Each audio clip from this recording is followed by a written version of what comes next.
पुंडलिकवरदा हरिविठ्ठल श्री ज्ञानदेव तुकाराम। अभयम सत्व संशुद्धि ज्ञान योग व्यवस्थिति दानम दमश्च यज्ञश्च स्वाध्यायस्तप आर्जव आता तयाची दैव गुणा माझी धुरेचा बैसणा बैसे तया आकरणा अभयाईसे।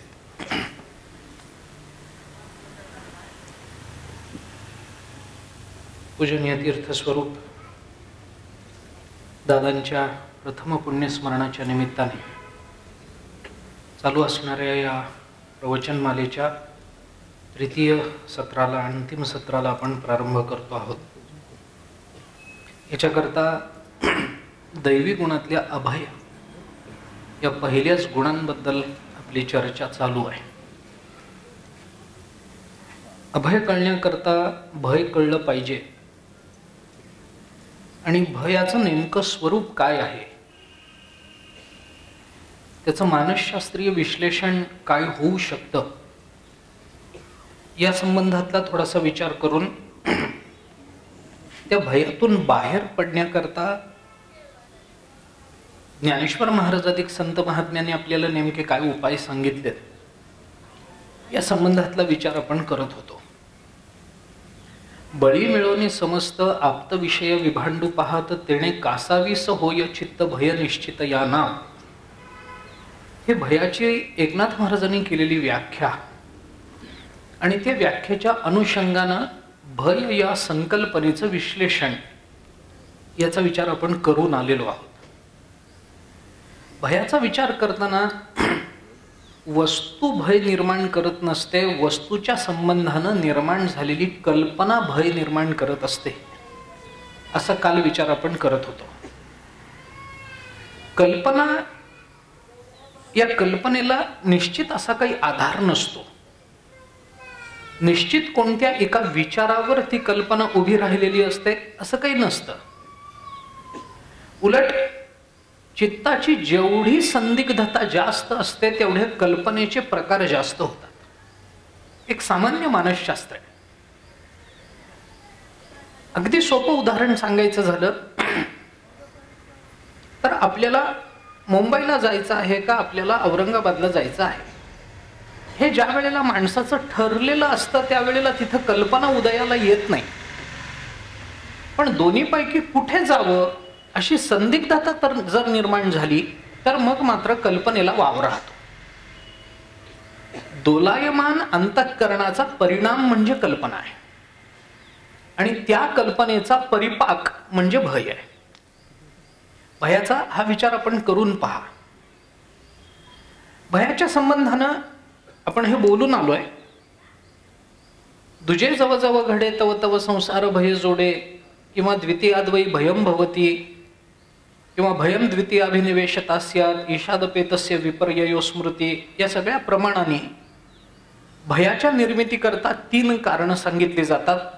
एक स्वभिन्नता, दुसरी प्रतिकूलता आणि तिसरी प्रबलता। नुसत्या स्वभिन्नतेत भय नाही, त्याच्याकरता प्रतिकूलता लागते। स्वभिन्न आणि प्रतिकूलतेत भय राहत नाही, त्याच्याकरता प्रबलता लागते। आणि असं भय माणसाच्या अंतःकरणामध्ये निर्माण झालं की ते भय माणसाचा प्रपंच किंवा परमार्थ दोन्ही सुखाचा होऊ देत नाही। याच्याकरता ज्ञानेश्वर महाराजांनी अभयाचा विचार पहिल्या प्रथम केलाय, त्याचा विचार काल आपण करून आलो। आणखीन एका अंगाने भयाच्या निर्मितीचा जर विचार थोडासा शास्त्रीय साहित्यशास्त्राच्या दृष्टीने करायचा झाला तर तसाही आपल्याला करता येणं शक्य आहे। मी आतापर्यंत जे बोललो ते साधारण सगळं तत्वदृष्टीनं मानसशास्त्राच्या दृष्टीनं हे विचारात घेण्यासारखं होतं, पण साहित्यशास्त्राच्या दृष्टीने जर आपण विचार केला तर आपल्याला लक्षात येईल की भय हा जो मनोविकार आहे तो मानसशास्त्राच्या दृष्टीने मनोविकार असेल, परंतु साहित्यशास्त्राच्या दृष्टीने भयानक हा रस आहे। आपण त्याही अंगाने विचार करून बघा, भयानक हा रस आहे। आणि रस कशाला म्हणतात? जो आपल्याला आनंद देतो त्याला रस म्हणतात। रस रस्यत इति रसहा, नाही का? रसाची व्युत्पत्ती सांगत असताना जो आपल्याला आनंद देतो, आता भय आनंद देतं का? तर आपल्या सगळ्यांचं उत्तर एक आहे, नाही. परंतु मी आपल्याला एक गंमत सांगतो. आपण नाटकाला गेला किंवा सिनेमाला गेला, काय जे असेल ते, तुमचं स्वारस्य कशात आहे मला नेमकं सांगता येणार नाही, पण समजा आपण नाटकाला गेलो आणि त्या नाटकाला गेल्यानंतर तो जो कोणी नट आहे, तिथला जो काही उद्दीपन विभाव जे काही असेल ते, आलंबन विभाव उद्दीपन विभाव या दोन्ही असं आहे. भरत मुनींनी नाट्यशास्त्रामध्ये रसाच्या निर्मितीचं कारण सांगताना असं म्हटलंय, विभाव अनुभाव व्यभिचारी भाव संयोगात रस निष्पत्ती, असं भरत मुनींचं सूत्र आहे नाट्यशास्त्रामध्ये. त्याच्यामध्ये विभाव अनुभाव आणि व्यभिचारी भाव यांच्या संयोगातून रसनिष्पत्ती होते असं म्हटलंय. त्याच्यातले विभावाचे उद्दीपन विभाव आणि अलंबन विभाव असे दोन प्रकार होतात. त्या तपशिलात आता जाण्याचं आपल्याला कारण नाही आहे.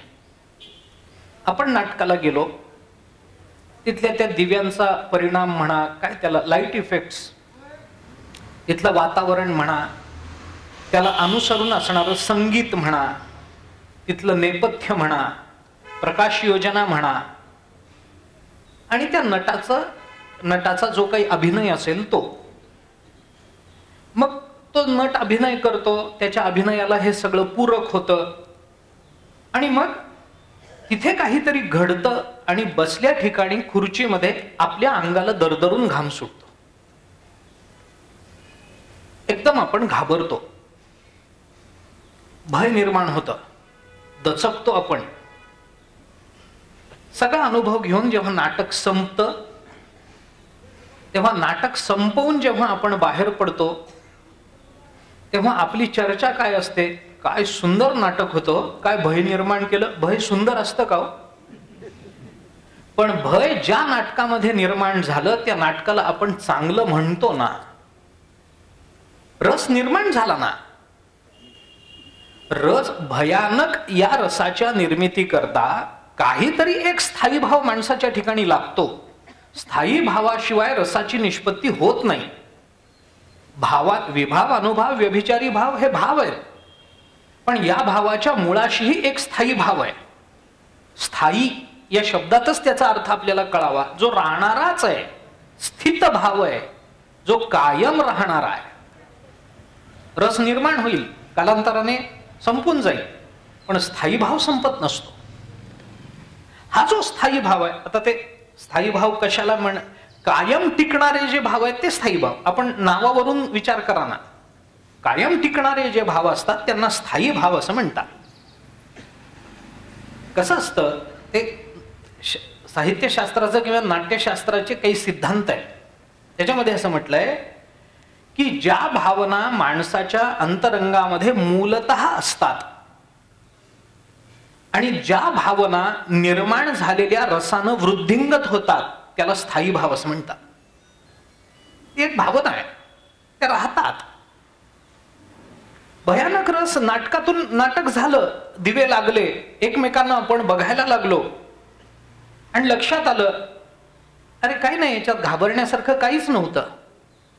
रंगमंचावर दाखवलं, तिथं वाघ आल्याचं दाखवलं, तिथं काही एकदम राक्षस आल्याचं दाखवलं, आणि आपण एकदम दचकलो. आणि मग दिवे लागले, नाटक संपलं, आजूबाजूला बघितलं तर बाजूला आपली बायको बसलेली असते. मग लक्षात येतं, ही असताना कशाला आपण घाबरलो, काय कारण होतं का आपल्याला? एवढं मोठं भय, म्हणजे एवढी मोठी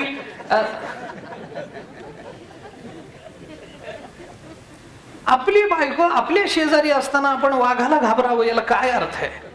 राक्षसाला घाबरावं, याला काय अर्थ आहे? याच्यात घाबरण्यासारखं काही नव्हतं. नंतर गेलं, भयानक हा रस निर्माण झाला होता, तो गेला, संपलं, तो उतरला.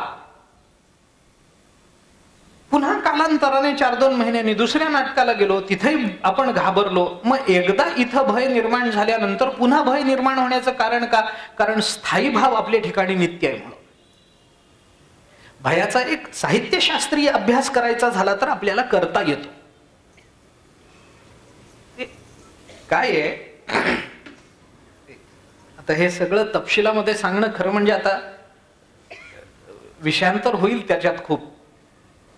पण भक्तिशास्त्राच्या दृष्टीने जेव्हा आपण अष्टसात्विक भावांचा विचार करतो त्यावेळेला आपल्या ठिकाणी असणारा प्राण जेव्हा सत्वशील होतो तेव्हा सत्वशील झालेल्या त्या प्राणाचा पंचमहाभूताशी जसा संबंध येतो तसे भाव आपल्या ठिकाणी निर्माण होतात असं वर्णन केलंय.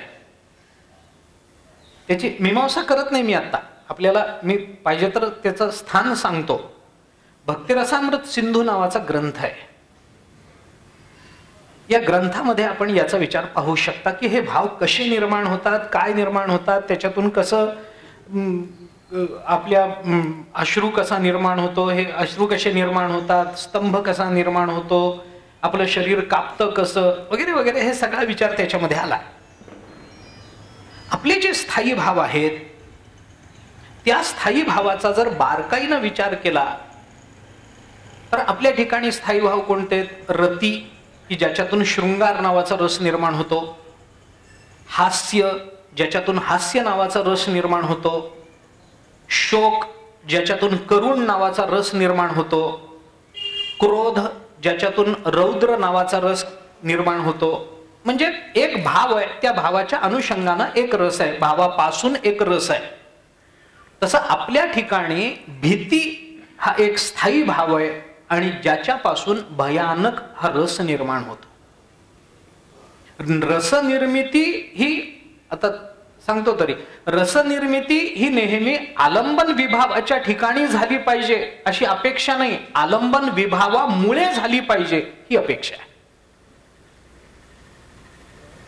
जो नट रंगमंचावर काम करतो आहे त्याने घाबरावं अशी अपेक्षा नाही, पण त्याच्या अभिनयाने पाहणाऱ्यांनी घाबरावं अशी अपेक्षा आहे. लक्षात घ्या, भयनिर्मिती ज्या कारणाने होते त्याची साहित्यशास्त्रीय मीमांसा केली तर आपल्याला अजून एक वेगळं चित्र मांडता येऊ शकतं, उभं करता येऊ शकतं. असो, मी एवढ्या करता आपल्याला सांगितलं की भय या संकल्पनेचा विचार करताना वेगवेगळ्या अंगाने तो विचार होऊ शकतो. काल आपण थोडस ज्ञानशास्त्रीय दृष्टीने याचा विचार करत होतो. कशामुळे भय निर्माण होतं? स्वभिन्नतेत भय निर्माण होतं. नुसती स्वभिन्नता पुरत नाही तर त्या स्वभिन्नतेची जी कल्पना आपण मांडतो त्या कल्पनेपासून भय निर्माण होतं. अंधारातून जाताना समोरून एखादी व्यक्ती आली, तो आपला मित्र असतो पण आपण एकदम दचकतो आणि मग कळतं की आपला मित्र आहे, मग आपण त्याला म्हणतो अरे तू आहेस, मी किती घाबरलो. म्हणजे हा मित्र नसून भलतच कोणीतरी आहे ही कल्पना भय निर्माण करते. मित्रांनी भय निर्माण केलं नाही, उलट मित्रांनी भय निवृत्त केलं. ही स्वभिन्नता ज्या कारणाने संपेल तिथं भयाची निवृत्ती शास्त्र मांडतं. स्वभिन्नता कशाने संपेल? ज्ञानाने संपेल. ज्ञानाने स्वभिन्नता संपेल याचा अर्थ ज्ञान झाल्यानंतर आपल्याशिवाय कोणी दिसणारच नाही का असा अर्थ त्याचा मुळीच अभिप्रेत नाही आहे. ज्या काही व्यवहारामध्ये जो काही भेद मानणं आवश्यक आहे तो मानलाच पाहिजे, वेदांताचं असंच म्हणणं आहे. तुम्ही वेदांताच्या कोणत्याही शाखेचा विचार करा,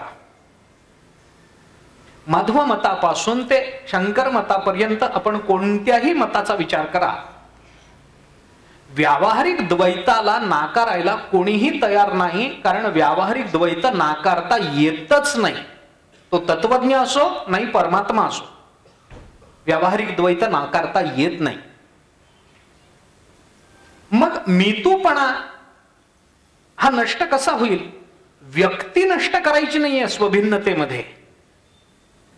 व्यक्तीबद्दलचा आपल्या अंतःकरणामध्ये व्यक्तीबद्दलची निर्माण झालेली जी विपरीत कल्पना आहे ती निवृत्त करायची, एवढी अपेक्षा आहे.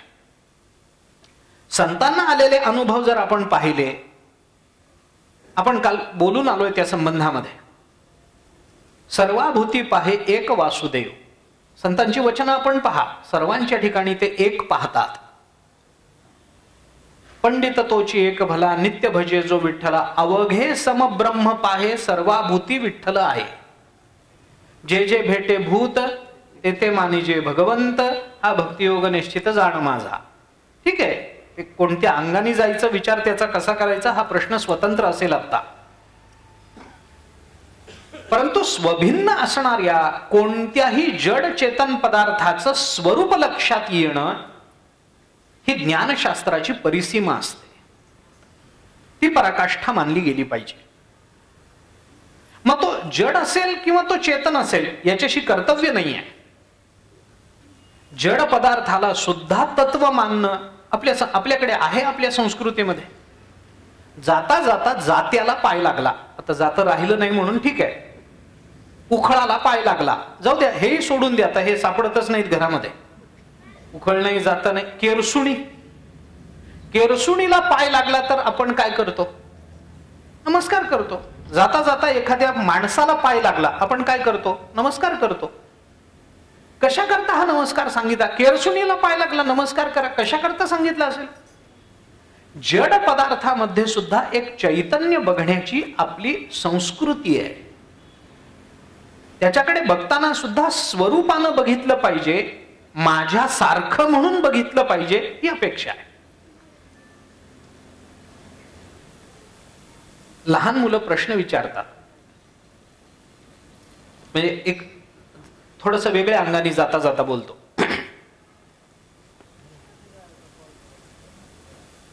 एखादा मुलगा रडत असतो, दुसरा मुलगा तो का रडतो? म्हणे अरे त्याच्या हातातलं चॉकलेट कुणीतरी काढून घेतलं. मग चॉकलेट काढून घेतलं तर काय रडायचं काय त्याच्यामध्ये? मग त्याला कसं सांगणार तुम्ही? त्याला कसं सांगणार? मग त्याला एवढंच सांगावं लागतं, तुझ्या हातातलं चॉकलेट काढून घेतल्यावर तू रडतोस की नाही म्हणून. आपल्यासारखं दुसऱ्यांना बघण्याची सवय आपल्याला लागली पाहिजे ना. मी अगदी सामान्य उदाहरण देतोय, अगदी सामान्य, पाहिजे तर सवंग उदाहरण म्हणा याला, पण कळण्याकरता सोपं जाईल म्हणून. आत्मवत परदेहेषु, शास्त्र आपल्याला काय सांगतं? माझ्यासारखं म्हणून मी त्याकडे बघितलं पाहिजे. विद्या विनय संपन्ने ब्राह्मणे गविहस्तिने शुनिचैव श्वपाके च पंडिता समदर्शिनः. समदृष्टी, समदर्शी म्हणजे काय? तो सर्वांना समत्वानं पाहतो. नाथ महाराजांना भूक तहानेनं तळमळत पडलेलं गाढव दिसलं, नाथ महाराजांनी त्याला पाणी पाजलं. तो काळ, त्या काळामध्ये गाढवाला स्पर्श करणं अवघड. नाथ महाराजांनी काशीहून आणलेली गंगा त्याच्या मुखात होती. झालं. पण नाथ महाराजांनी त्याच्याकडे काय म्हणून पाहिलं हे महत्वाचं आहे. आपण काय म्हणून पाहतो त्या घटनेकडे बघण्याची आपली दृष्टी वेगळी असते आणि संतांची दृष्टी वेगळी असते. पंडिता समदर्शिना, पंडित तोची एक भला नित्य भजे जो विठ्ठला. अवघे समब्रह्म पाहे सर्वाभूती विठ्ठला आहे, तुकाराम महाराजांचं वचन. सगळ्यांना सम असं आहे. पंडित म्हणजे काय? सगळ्यांना समान बघणारी बुद्धी, त्या बुद्धीचं नाव आहे पंडा, आणि ती बुद्धी ज्याला प्राप्त होते तो पंडित. पंडित या शब्दाची व्याख्या करताना शंकरानंदांनी टीकेमध्ये आचार्यांनी केलंय चिंतन, हेच केलंय. पंडा नाम आत्मविषया बुद्धी यस्य सहा पंडिता. पंडा म्हणजे आत्मविषयक बुद्धी, आत्मस्वरूपाला बघणारी जी बुद्धी असते त्या बुद्धीचं नाव आहे पंडा. तिला पंडा म्हणतात. आणि अशी बुद्धी ज्याला प्राप्त झाली त्या पंडितांनी, त्या पंडा या बुद्धीनं जो युक्त आहे तो पंडित. पंडित शब्दाचा अर्थ असा आहे, पंडित म्हणजे ज्याने 4 पुस्तकं वाचली आहेत त्याला पंडित म्हणत नाहीत, म्हणजे शास्त्रात तरी म्हणत नाहीत. आपण काय म्हणू हा गौण प्रश्न. आणि या विचाराच्या पार्श्वभूमीवर मग विद्या विनय संपन्ने ब्राह्मणे गविहस्तिने शुनिचैव श्वपाकेच पंडिता समदर्शिना हे बघण्यासारखे. विद्या विनय संपन्न असणारा ब्राह्मण म्हणजे नुसत्या विद्या संपन्न नाही, विनय संपन्न सुद्धा पाहिजे त्याच वेळेला. म्हणजे तो परिपक्व असणारा ब्रह्मज्ञानी महात्मा या अर्थाने त्याच्याकडे बघायचं. गवी गाय, हत्ती, शुनी कुत्रा, श्वपाक, श्वपाक म्हणजे चांडाल, माणसातला उच्च माणसातला हीन, ब्रह्मज्ञानी महात्मा आणि चांडाल या दोघांनाही समत्वानं पाहतो. शास्त्रामध्ये कुत्रा शिजवून खाणाऱ्याला चांडाल अशी संज्ञा आली. हीन, अतिहीन.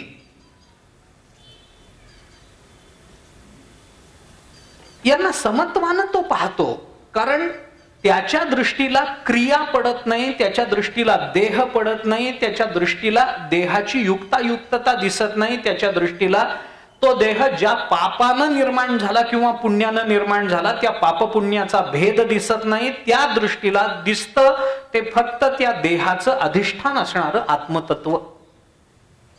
आणि ते आत्मतत्व ज्याला दिसेल त्याला भय मानायचं कारण नाही.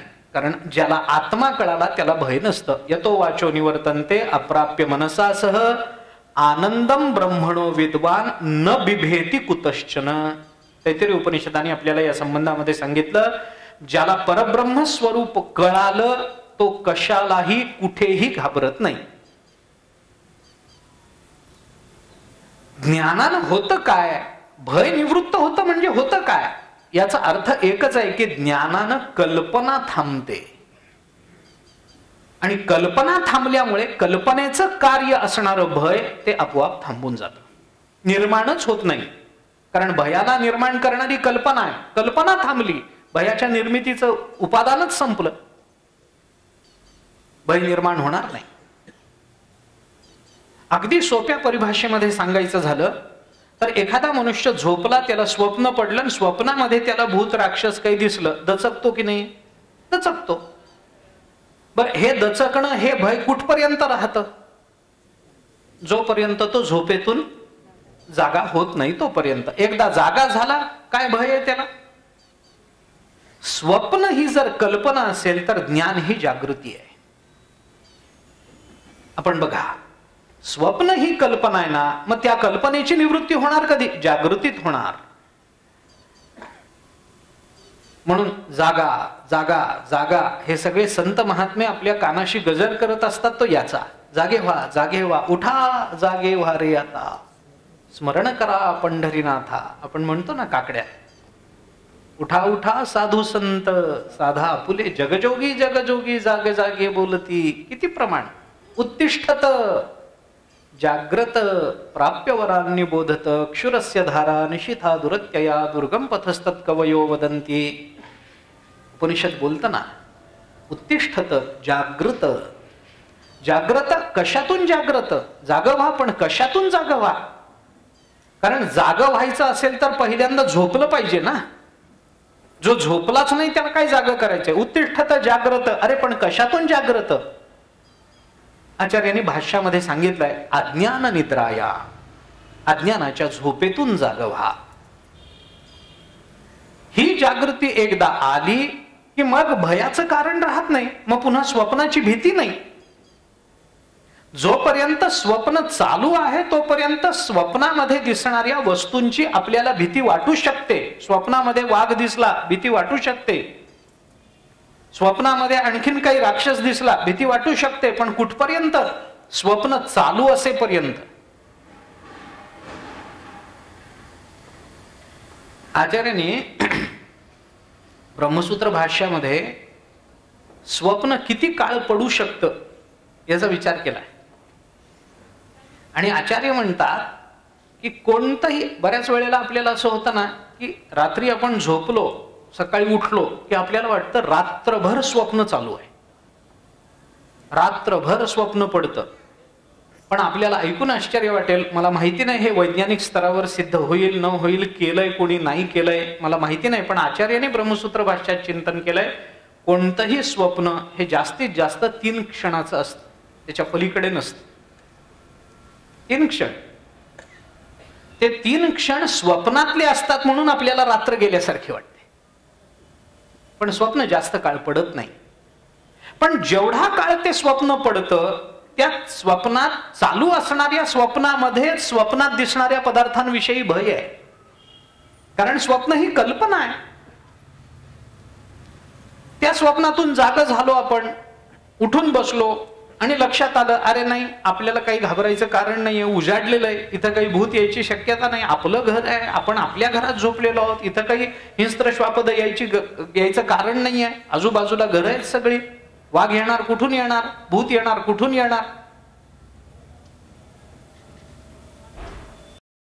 हे खोटं आहे. गेली भीती. स्वप्नात भीती का वाटली, स्वप्न चालू असेपर्यंत का वाटली? असं आहे, ज्ञानोबारांनी म्हटलंय त्या संबंधामध्ये, स्वप्न जोपर्यंत चालू आहे तोपर्यंतच स्वप्नातले पदार्थ सत्य वाटतात. निद्रिता चेवो नये तव स्वप्न साच होल आहे, रज्जू नेणता सापा बिहे विस्मुकवण. दोरी पडलेली असते, माणसाला सापाचा भ्रम होतो. कशामुळे होतो? रज्जूचं अज्ञान आहे. रज्जू नेणता, रज्जू तो ओळखत नाही म्हणून सापा बिहे, म्हणून सापाला घाबरतो. सापाचं भय, मी ज्ञानदृष्टीने बोलतोय, सापाचं भय कुठपर्यंत आहे? जोपर्यंत सापाचं अधिष्ठान असणारी रज्जू कळत नाही तोपर्यंत. अधिष्ठानाच्या ज्ञानामध्ये कल्पना लोप पावते. कल्पना लोप पावली की कल्पनेपासून निर्माण झालेलं भय लोप पावतं. म्हणजे अधिष्ठानाच्या ज्ञानामध्ये भयाची निवृत्ती होत असेल तर ज्ञान आपल्याला अधिष्ठानाचा बोध करून देतं. म्हणून स्वप्न ही जर कल्पना असेल तर जागृती हे ज्ञान आहे. जाग झाल्यानंतर जसं घाबरण्याचं कारण नाही स्वप्नातल्या पदार्थांना, तसं ज्ञान झाल्यानंतर कुणाला घाबरण्याचं कारण नाही. संत कुणाला घाबरतात? कुणालाच नाही. अशी कितीतरी उदाहरणं आहेत. दामाजी पंतांचं चरित्र वाचून बघा, बादशाह समोर उभं राहावं लागलं पण घाबरले नाहीत. कितीतरी उदाहरण.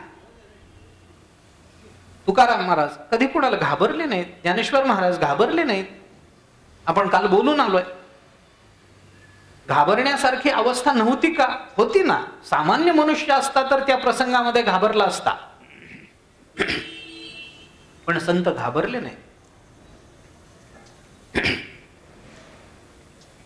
ज्ञानदृष्टीनं अधिष्ठानाचं ज्ञान झाल्यानंतर भयाची निवृत्ती होते.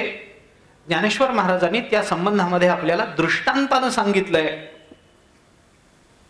पाणी बुडवू ये मिठाते, ते मिठची पाणी आते, तेवी आपण झालेनी अद्वैते नाशे भय. भय निवृत्त होतं. ज्ञानशास्त्राचा विचार काल आपण करत होतो. थोडस पुढे जाऊ आपण, हे वेळेत संपवायचं म्हणून थोडस पुढे जातो. कर्मशास्त्राच्या दृष्टीनं ज्ञानेश्वर महाराजांनी जो विचार केलाय त्या दृष्टीने आपण विचार करून पहा. कर्ममार्गाचा अवलंब करून आपल्याला निर्भय होता येतं का? होता येतं.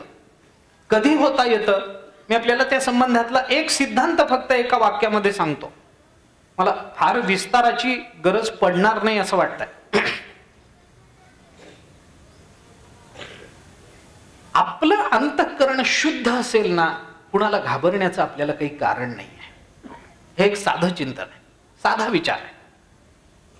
आपलं मन शुद्ध पाहिजे, आपलं अंतःकरण शुद्ध पाहिजे. कुणाला कशाला घाबरायचं? जे आपण पहिल्या दिवशी बोललो, कर नाही त्याला डर कशाला? कशाला घाबरायचं? मी जर प्रामाणिक आहे तर मला भय निर्माण होण्याचं काय कारण आहे? माझ्या मनामध्ये जर काही विकार नाही आहे तर कोणताच विकार नसेल तर भय नावाचा विकार तरी तिथं का राहील? राहण्याचं कारण काय? ज्ञानेश्वर महाराजांनी या संबंधामध्ये जे चिंतन केलंय ते आपण पहा. दोन गोड दृष्टांत ज्ञानेश्वर महाराजांनी दिलेत. ज्ञानेश्वर महाराज असं म्हणतात, तरी न घालोनी महापुरी, न घेपे बुडणी याची शियारी, रोग न गणिजे घरी पथ्याची. दोन दृष्टांत ज्ञानेश्वर महाराज देतात. महापूर आला. आता तुम्हाला महापुराचा फार अनुभव नाही, फार काही नाहीच आहे. आम्हाला दरवर्षी आहे पंढरपूरला महापुराचा दरवर्षी अनुभव आहे. महापुरामध्ये बुडण्याची भीती वाटते, पण कधी बुडण्याची भीती कधी वाटते? जर आम्ही पाण्यात उतरू तर ना. आम्ही जर पाण्यामध्ये उडीच नाही मारली तर आम्हाला बुडण्याची भीती आहे का? न घालोनी महापुरी, न घेपे बुडणी याची शियारी. ज्ञानेश्वर महाराज म्हणतात, अरे जर तुम्ही महापुरामध्ये उडीच नाही मारली तर तुम्हाला बुडण्याचं भय आहे का? बुडण्याचं भय आहे का? नाही ना. तुम्ही जर कुपथ्य केलंच नाही तर रोग होण्याची भीती आहे का? घरातून कुठं बाहेर पडला नाही,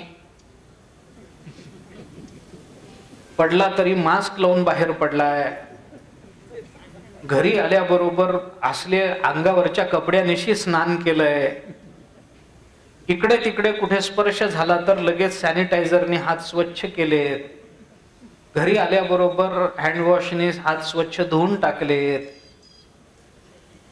कुणाला कुठे स्पर्श केला नाहीये, दिवसातून 4-5 वेळेला गरम पाणी पितोय, रात्री वाफ घेतो, अजून काय राहिलं, काढा घेतो, बर, नुसता शिंकला तरी क्वारंटाईन होतो, बस.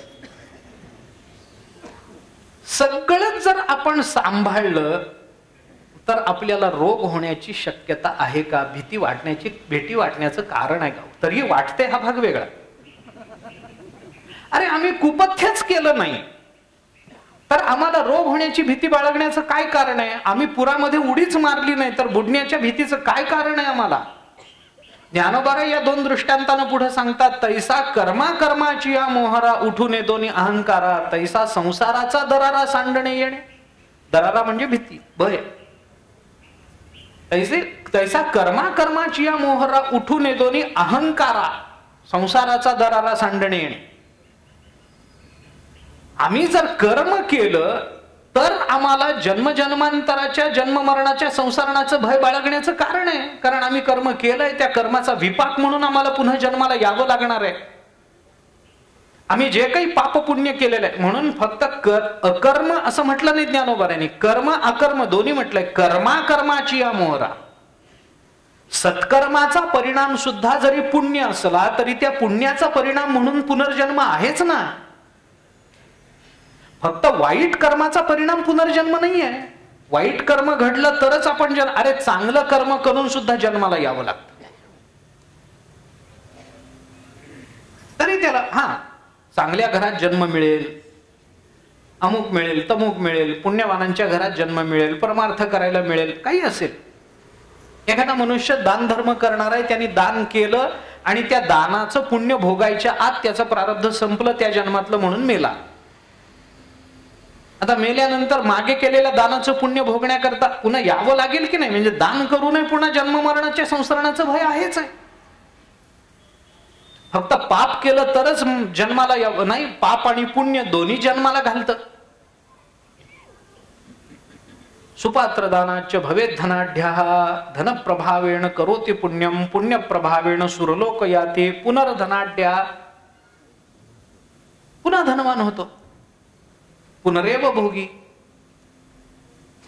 पुन्हा जन्माला येतो, पुन्हा धनाढ्य होतो, पुन्हा अमुक होतो, पुन्हा पुण्यवान करतो, पुण्यकर्म करतो.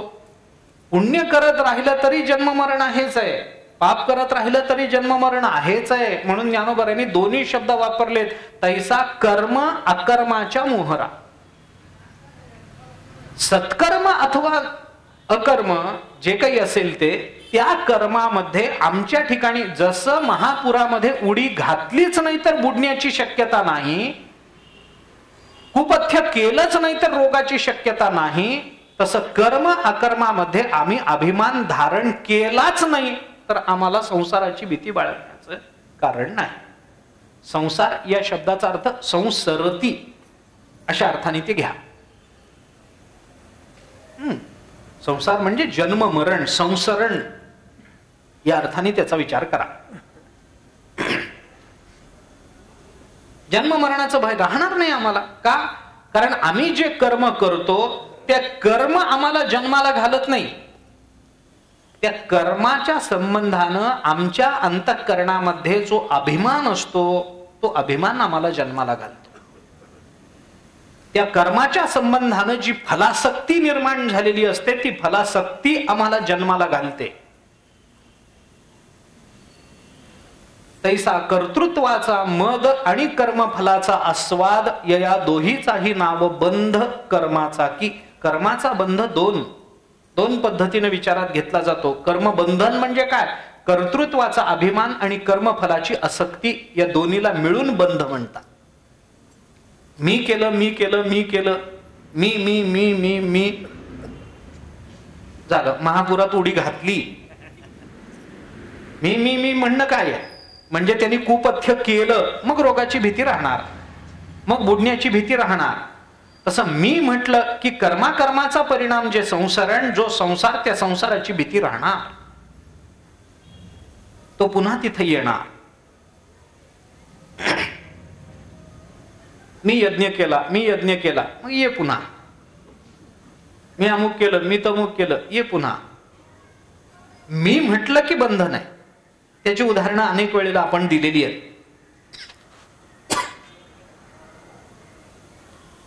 ज्ञानेश्वर महाराजांनी कितीतरी पद्धतीनं त्याचा विचार केला. यदहंकारमाश्रित्य 18व्या अध्यायामध्ये. तर सगळा विस्तार करण्याचं कारण नाही. ते योग वासिष्ठामध्ये असं म्हटलंय, द्व्यक्षरस्तु भवेन मृत्यू त्र्यक्षरम ब्रह्म शाश्वतम ममेतीच भवेन मृत्यू न मम इतिच शाश्वतम असं म्हटलंय. 2 अक्षर म्हणजे मृत्यू आणि 3 अक्षर म्हणजे ब्रह्मस्वरूपता असते. मृत्यू 2च अक्षर आणि ब्रह्मस्वरूपता 3च अक्षरात. कोणत्या 2 अक्षरात मृत्यू आहे? मम असं म्हणलं की मरण आहे, आणि न मम म्हटलं की ब्रह्मस्वरूपता आहे. इतकं सोपं आहे. न मम म्हणता आलं पाहिजे एवढी अपेक्षा आहे. माझं माझं मी मी करत राहिला, मरण आहेच आहे. हे माझं नाही. आपण साध्या वैश्वदेवामध्ये आपल्याला आहुती देताना न मम म्हणावं लागतं. ज्ञानोबा यांनी तर त्याच्याकरता गोड उदाहरण दिलंय. आपणची विऊनी दुहिता न मम म्हणे पिता, तो सुटे की प्रतिग्रहिता जावई शिरकी. ज्ञानोबा यांनी दृष्टांत दिलाय. मुलीला जन्म देणारा पिता मुलीला जन्म देतो, वाढवतो, आणि उपवर झाली की तिला नवरा बघतो आणि तिला देऊन टाकतो. त्याला ते देण्यामध्ये जे कन्यादान आहे की नाही, त्या कन्यादानामध्ये तो पिता संकल्प करतो की ही आतापर्यंत माझी होती, आता ही माझी राहिली नाही.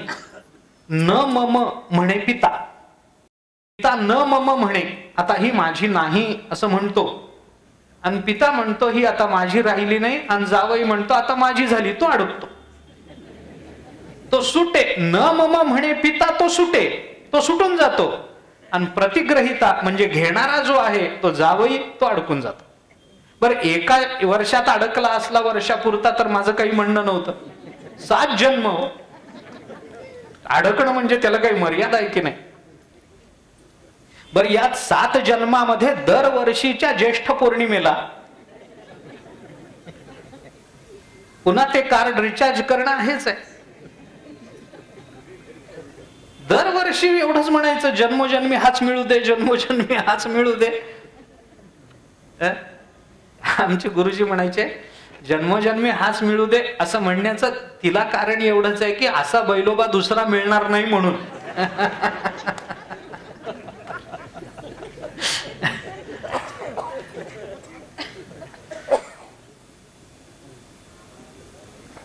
तो का अडकला?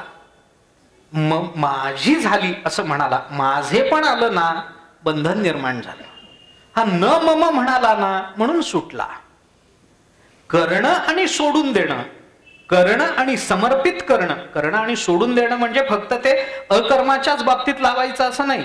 म्हणजे चोरी करायची आणि न मम असं नाही, असा अर्थ नाही त्याचा. कर्तृत्वाचा अहंकार सोडायचा. आपण मागे कर्मयोगाच्या वेळेला बोललोय हे.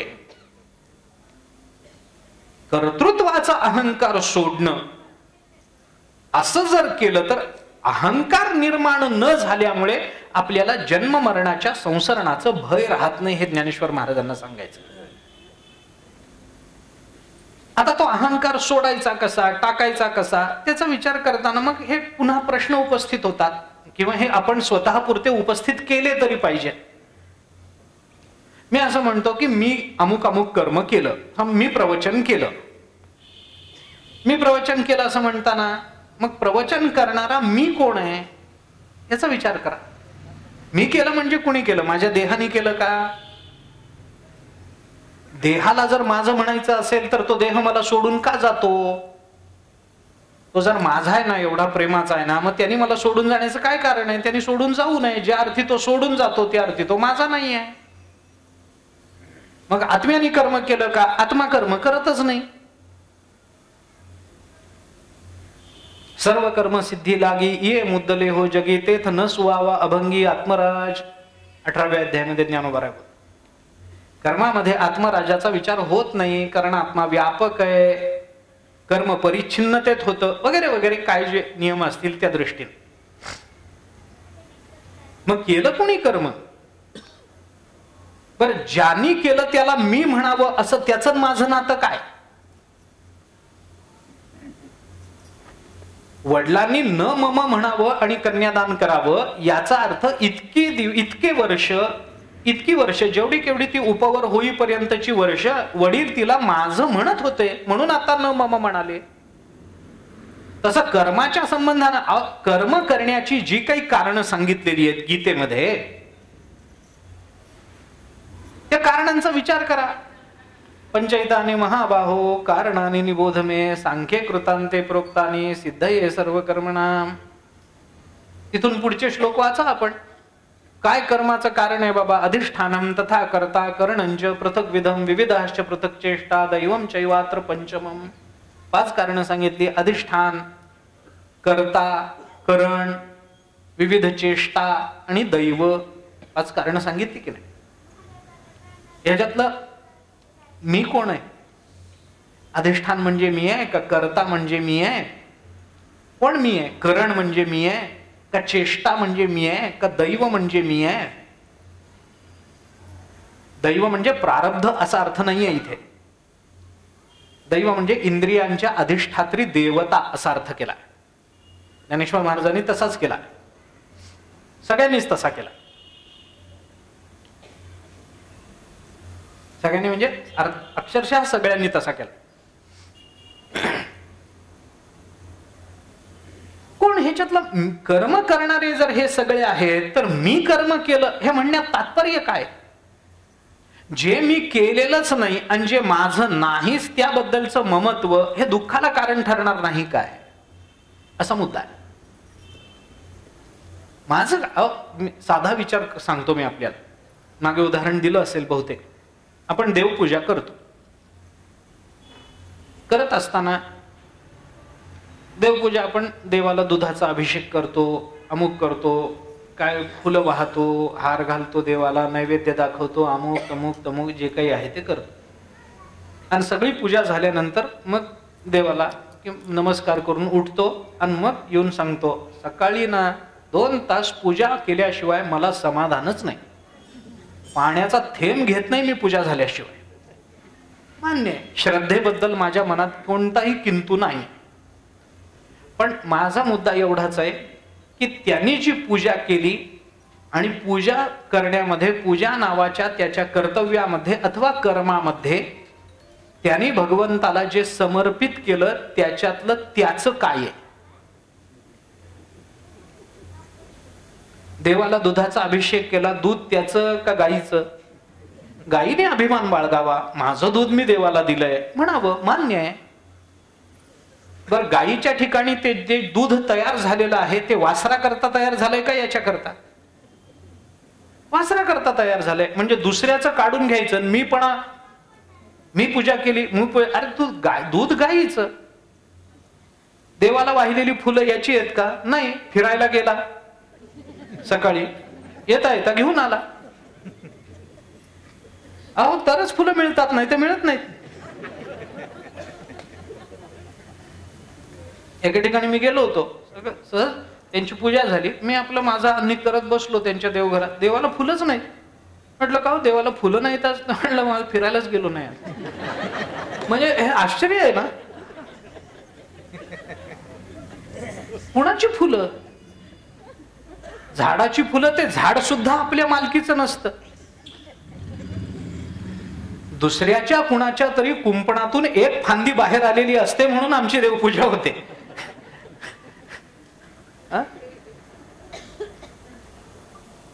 काय याच्यात माझं आहे म्हणून मी पूजा केली म्हणून अभिमान बाळगावा, हे जसं सामान्य एखाद्या उदाहरणात आपल्याला दिसतं, तसंच कोणत्याही कर्माच्या बाबतीमध्ये अभिमान मिरवण्याचं कारण काय आहे हा प्रश्न आहे.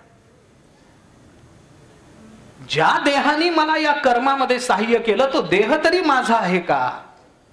देवाला नैवेद्य दाखवला, तू शिजवलास काय भात? भात शिजवून आणलाय बायकोनी, तिने म्हणावं मी भात शिजवून दिलाय म्हणून देवाला काहीतरी आज अन्न मिळालंय म्हणून. उलट मी तिच्यावर ओरडलो, अजून झाला नाही, केव्हापासून मी बसलोय अजून भात झाला नाही. म्हणजे क्रोध नावाचा विकार अंतःकरणामध्ये ठेवून मला पूजेचं श्रेय पाहिजे, जे माझं नाहीच आहे. तरी मी म्हणतो मी पूजा केली, मी पाण्याचा थेंब घेत नाही. कुणावर उपकार आहेत बाबा? मी पूजा झाल्याशिवाय पाण्याचा थेंब घेत नाही, कुणावर उपकार? देवावर का स्वतःवर? काही नाही. कर्माचा अहंकार आला की ते कर्म बंधनात टाकणारच आहे. तुम्हाला बुडायची भीती नको असेल तर उडी घालू नका, हे ज्ञानोबारायांचं सांगणं आहे. तुम्हाला जर संसरणात संसाराची भीती नको असेल तर कर्माचा अहंकार घेऊ नका. इतकं सरळ. केलं देवानी काहीतरी, देवाच्या इच्छेने झालं, जे काही असेल ते. कर्माची या मोहरा उठू नेदोनी अहंकारा. 15व्या अध्यायाच्या सुरुवातीला ज्ञानेश्वर महाराजांनी आपल्या सद्गुरूंची मानस पूजा केली. आपल्याला वाचून तरी माहिती असेल कदाचित. आता हृदय हे आपुले चौफाळून या भले वरी बैसऊ पाऊले श्री गुरूंची. ओव्या तरी ऐकून वाचून माहिती आहे. त्याच्यामध्ये ती जी मानसपूजा ज्ञानोबारायांनी केली त्याच्यामध्ये सद्गुरूंच्या समोर धूप दीप ओवाळायचा आहे. आता काय झालंय, धूप दीप ओवाळणं हा उपचार जवळजवळ थांबल्यासारखा झालाय. सांगणारे असंच सांगतात, स्थापित धूपम समर्पयामी. स्थापित म्हणजे ते उचलून ओवाळायला सुद्धा नको, स्थापित म्हणायचं, पाणी सोडा. स्थापित धूपम समर्पयामी, सोडा पाणी. स्थापित दीपम समर्पयामी, सोडा पाणी. कशासाठी? तिथंच स्थापित आहे ना, मग उचलून ओवाळ ना. तेवढंही नकोय काय? कशा करता स्थापित आणि कशा करताय? पण तरी ठीक आहे बाबा, आहे ना. अपवादाला नियम करायची आपल्याला सवयच आहे हो. समयी लावलेली असेल आणि दुसरा दिवा नसेल तर स्थापित धूप दीपम समर्पयामी. अख्खी समय घेऊन ओवाळता येत नाही म्हणून. पण निरांजन लावलेलं असताना स्थापित कशाला म्हणायचं? पण म्हणतात, चला ठीक आहे, अपवाद आहे ना, मग नियम करा त्याचा, हरकत नाही.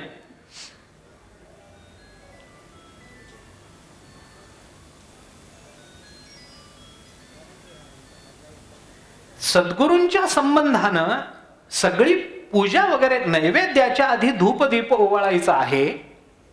तो धूप कोणता ओवाळायचा, दीप कोणता ओवाळायचा हे सांगताना ज्ञानोबारायांनी तिथे जे सांगितलंय ते महत्वाचं आहे. मला ते सांगायचं होतं. ज्ञानोबाराय म्हणतात, तेथ अहम हा धूप जाळू, नाहम ते जे ओवाळू. मला मुद्दा इथं आहे. सामरस्य पोटाळू निरंतर.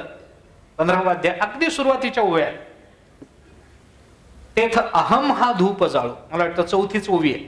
तेथ अहम हा धूप जाळू. अहमला धूप म्हटलंय आणि नाहम याला तेज म्हटलंय, म्हणजे दीप म्हटलंय. धूप आणि दीपामध्ये काय फरक आहे? अग्नी दोन्ही ठिकाणी असतो, फक्त धूपामध्ये त्याचा धूर होतो. धूपामध्ये धूर आहे, तसं अहंकाराचा धूरच जास्त होतो. फार काही तेज नसतं त्याच्या ठिकाणी, पण त्याचा धूर होतो. पण अहम हा धूप जाळू, अहंकार हा धूप त्यांच्या समोर आम्ही जाळून टाकू. पण नुसता धूप नाही, दीपही आपल्याला हे करायचं आहे. दीपाने दीपाचंही समर्पण आहे. मग काय करायचं? न अहम. कारण का? कारण अहंकार जेव्हा निर्माण होतो आणि अहंकाराचा धूप जाळल्यानंतर पुन्हा नाहम ते जे ओवाळू कशा करता सांगितलं? त्याचं हेच कारण आहे की अहंकार टाकल्यानंतर सुद्धा मी अहंकार टाकला याचा अहंकार होऊ नये म्हणून न अहम तेजे ओवाळू. त्या तेजाने आम्ही ओवाळू. कारण कर्माचा अहंकार टाकणं हे सुद्धा अहंकार निर्मितीचं एक कारण आहे, हे लक्षात घ्या. अहंकार टाकून देणं हे सुद्धा अहंकाराच्या निर्मितीचं एक कारण आहे. म्हणजे काय? आपण अहंकार सोडलाय, मग हे काय आहे? हे काय आहे? आपण अहंकार कधीच, अरे आहे ना, अजून बोलण्यात दिसतो ना तुझ्या.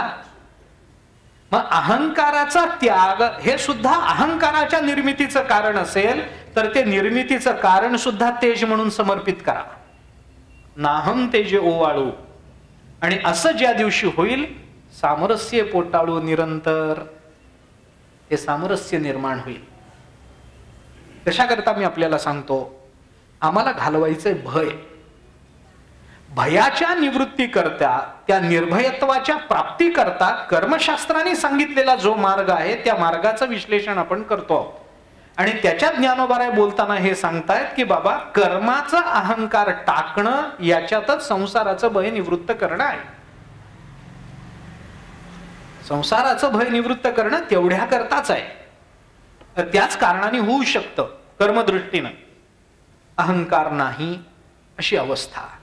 अहंकारात पडायचंच नाही, मग बुडण्याची भीती नाही, मग रोगाची भीती नाही, पथ्यानीच राहायचं.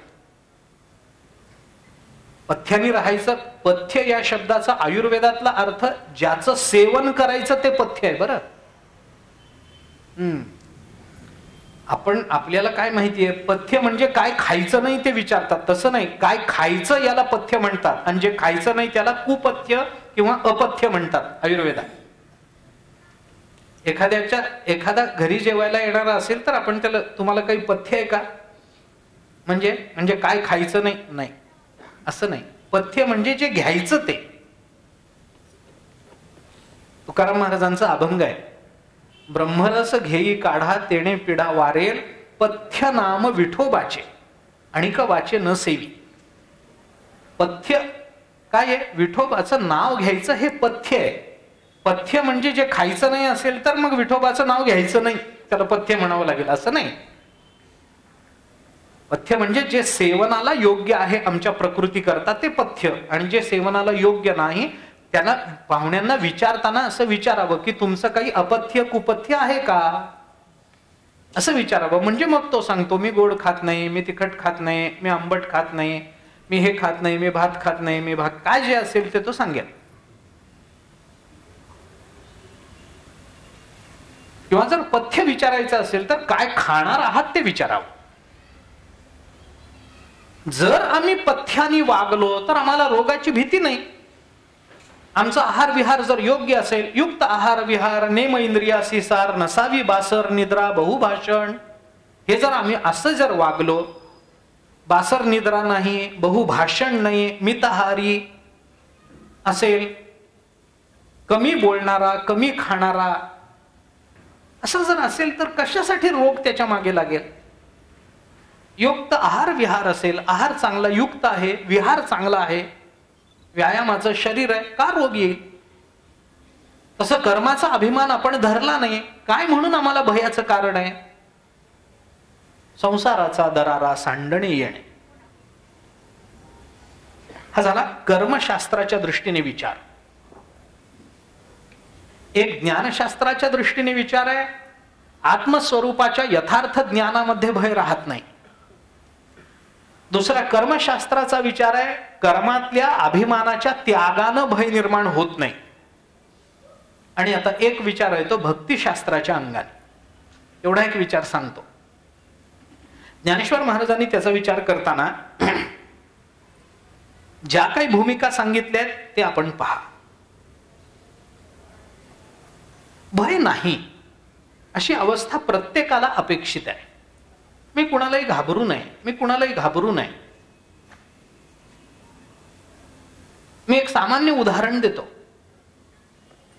अगदीच सामान्य. मगाशी म्हटल्याप्रमाणे सवंग म्हणा, कारण ते खरं म्हणजे प्रवचनात देऊ नये, पण देतो. एखाद्या मंत्री तर कुणालाच घाबरत नाही, हे काही प्रवचनात सांगण्याचा सिद्धांतच नाही. पण त्याच्या जवळ राहणारा त्याचा सेवक सुद्धा कुणालाही घाबरत नाही. का घाबरत नाही? मंत्र्याचा माणूस, समर्था घरचे, मी काही म्हणालोच नव्हतो, तुमच्या तोंडातून आलाय, मग कुणालाही नावं ठेवत नाही.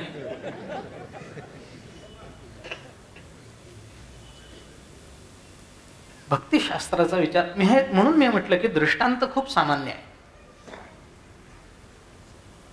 तुकाराम महाराजांचा अभंग आहे, बळी याचे अंकित आम्ही झालो बळीवंत.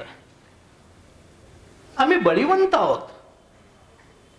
किती बळीवंत? का बळीवंत झालात तुम्ही? अरे सगळ्या जगात आम्ही बलवान आहोत, तुकाराम महाराजांनी म्हटलंय. तुका म्हणे काळ आता करू न शके बळ. आता काळ सुद्धा आमच्यावर बळ करू शकत नाही. तुका म्हणे भूमंडळी आम्ही बळी वीर गाढे. या जगतामध्ये आम्ही बळी आहोत. झुंजार ते एक विष्णुदास जगी. अरे आम्ही आहोत या जगतामध्ये. वीर विठ्ठलाचे गाढे कळी काळ पाया पडे.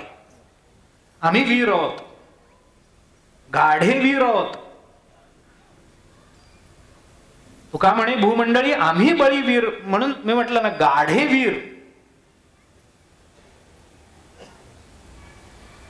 का आम्ही बळीवंत झालो? तुकाराम महाराजांनी त्याचं कारण सांगितलंय. आम्ही बळी झालो हे बळ आमचं नाहीये. मग अरे आम्ही बळीयाचे अंकित झालो म्हणून आम्ही बळीवंत आहोत. आम्हाला आता मरणाचं भय नाही. कळीकाळ पाया पडे. आता कळीकाळ आम्हाला काही करू शकणार नाही. आता तुका म्हणे काळ आता करू न शके बळ. काळ सुद्धा आता आमच्यावर बळ करू शकणार नाही. का नाही करू शकणार? ज्ञानेश्वर महाराजांनी त्याचं कारण 10व्या अध्यायात सांगितलंय. ज्ञानेश्वरीच्या भगवान बोलतात, ज्ञानोबारांच्या शब्दातून बोलतात. यावरी ये तुले घडे, हे सुख आगळे वाढे, काळाचीही दृष्टी न पडे हे करणे आम्हा. भगवान म्हणतात माझ्या भक्तावर काळाची दृष्टी पडणार नाही याची दक्षता मला घ्यायची आहे. तो करणार नाही काही. पण माझा भक्त असून काळाने जर त्याला काही केलं तर तो दोष त्याला लागणार नाही. लोक काय म्हणतील, बघा इतक्या मोठ्याचा अंकित झाला आणि शेवटी सामान्यच राहिला. अपमान कुणाचा? भक्ताचा नाही, देवाचा. भक्तिशास्त्राच्या दृष्टीने जर विचार केला तर निर्भयत्वाचं हे कारण मी मुद्दाम आपल्या समोर ठेवतोय. कसं निर्भयत्व प्राप्त होईल? अरे जो निर्भय आहे त्याच्या अंकित गेलो, त्याला शरण गेलो की आम्हाला भय ठेवायचं कारण नाही. भक्तिशास्त्राच्या दृष्टीने त्याला शरण जाता आलं पाहिजे. त्याची शरणागती स्वीकारता आली पाहिजे. त्याच्यावरचा विश्वास सिद्ध झाला पाहिजे. मग घाबरण्याचं कुणाला काही कारण नाही. मी या जगतामध्ये निर्धास्त आहे का? अरे माझा मालक तसा आहे. माझा मालक आहे, तो मला कुठल्याही प्रसंगामध्ये सांभाळू शकतो. माझ्या जीवनामध्ये दुःख निर्माण होऊ देणार नाही. त्यांनी जबाबदारी घेतली आहे कारण मी त्याचा झालोय. नदीला जर प्रवाहाचं भय निवृत्त करायचं असेल तर तिने काय करावं? समुद्राची शरणागती स्वीकारावी. प्रवाहाचं भय राहत नाही. प्रवाहाचं वेगाचं सुद्धा भय असतं ना. आता आपण वेगाने पुढे जातोय, कुठून कड्यावरून खाली पडू असं जर नदीला वाटलं तर हे सगळं भय घालवण्याकरता तिने एक काम करावं, समुद्राला मिळून जावं. कड्यावरून पडत नाही. आता कुठं तिची धावाधाव नाही. आता तिला थकवा नाही. आता ती व्यापक होऊन गेली. समुद्राला शरण जाण्यामध्ये नदीच्या मर्यादा संपल्या, नदीची धावाधाव संपली, नदीचा प्रवाह संपला, वेगाचं भय संपलं, अडवण्याची भीती संपली.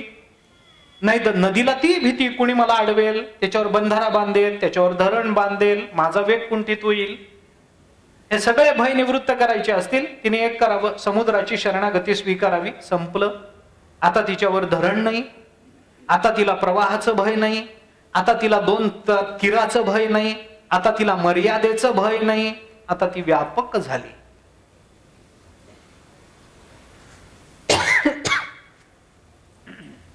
शरणागती भक्तिशास्त्राच्या दृष्टीने आपण विचार करा. मी कशा करता बोलतोय? भयाच्या निवृत्तीचा उपाय जो भक्तिशास्त्र सांगतो त्या संबंधानं बोलतोय. भय निवृत्त करायचंय, गोष्ट खरी आहे.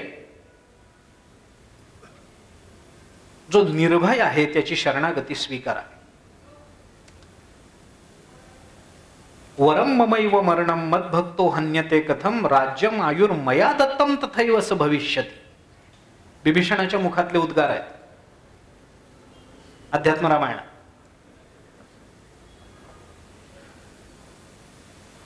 भृत्यापराधे सर्वत्र स्वामिनाम दंडयिष्यते.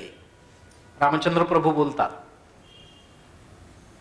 मरण समोर आहे बिभीषणाच्या, सगळे बिभीषणाला मारू पाहतायत. मोठी कथा आहे.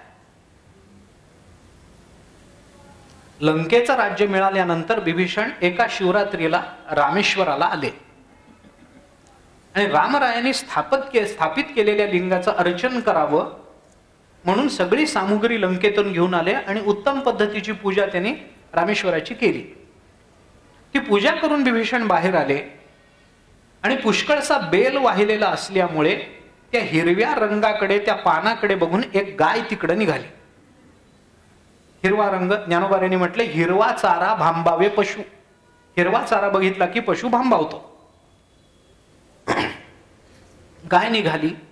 बिभीषणाला वाटलं आता ही गाय जाऊन आपली पूजा उद्ध्वस्त करेल, म्हणून तिला हाकलण्याकरता म्हणून एक वाळलेली गवताची काडी जमिनीवर पडली होती, दुर्वेतली वगैरे काही. त्यांनी ती उचलली आणि हाकलण्याकरता गायीला फेकून मारली. एक वाळलेली गवताची काडी, काय सामर्थ्य असेल. पण त्याचं दुर्दैव असं आडवं आलं की त्या वाळलेल्या गवताच्या काडी त्या गायीच्या अंगावर पडली आणि गाय मेली. झालं असेल तिचंही प्रारब्ध संपणं, यात काहीतरी कावळा बसायला, फांदी तुटायला गाठ पडली. काकतालीयानं काही झालं. गाय मेल्याबरोबर ते आले सगळे धावत पळत. यांनी गाय मारली. मग आता काय करायचं? रामराज्य, रामाच्या राज्यामध्ये गाय मारणाऱ्याला देहदंड हे शासन होतं. रामाच्या राज्यात देहदंड हे शासन. मारा याला. मारा म्हणल्यानंतर त्याला साखळ दंडाने बांधून टाकलं. कोणी मारण्याचा प्रयत्न करायला लागले. विभीषणाने देवाची प्रार्थना. रामचंद्र प्रभू तिथे उपस्थित. मोठी कथा. रामचंद्र प्रभूंनी विचारलं कशा करता याला मारता? म्हणे याच्याकडून गोहत्या घडली. त्यांनी सांगितलं याला मारू नका, मला मारा. म्हणून तुम्हाला का मारा? मी सांगतो म्हणून. असं कसं? कर्म त्यांनी केलं आणि शिक्षा तुम्ही कशी भोगणार? त्यावेळेला रामचंद्र प्रभू हे बोललेत, वरम ममैव मरणम मद्भक्तो हन्यते कथम. अरे माझं मरण योग्य आहे, माझ्या भक्ताला का मारता? का मारता? म्हणजे त्यांच्याकडून गुन्हा घडला म्हणून. नाही नाही, राज्यम आयुर्मया दत्तम. त्याला दिलेलं राज्य आणि त्याला दिलेलं आयुष्य मी दिलेलं आहे, आणि मी जे आयुष्य दिलंय त्यामध्ये तो जर वागत असेल तर त्याचं आयुष्य मी दिलेलं असल्यामुळे त्या आयुष्यामध्ये जे काही घडेल त्याला मी जबाबदार. अरे असं कसं होईल? याला काय उदाहरण? म्हणे मी उदाहरण सांगतो. रामचंद्र प्रभूंनी उदाहरण सांगितलं. भृत्यापराधे सर्वत्र स्वामिनाम दंडयिष्यते. या जगतामध्ये सेवकाकडून अपराध घडला तरी दंड मालकालाच भरावा लागतो. अपराध घडलेला असतो सेवकाचा, पण दंड भरावा लागतो मालकाला.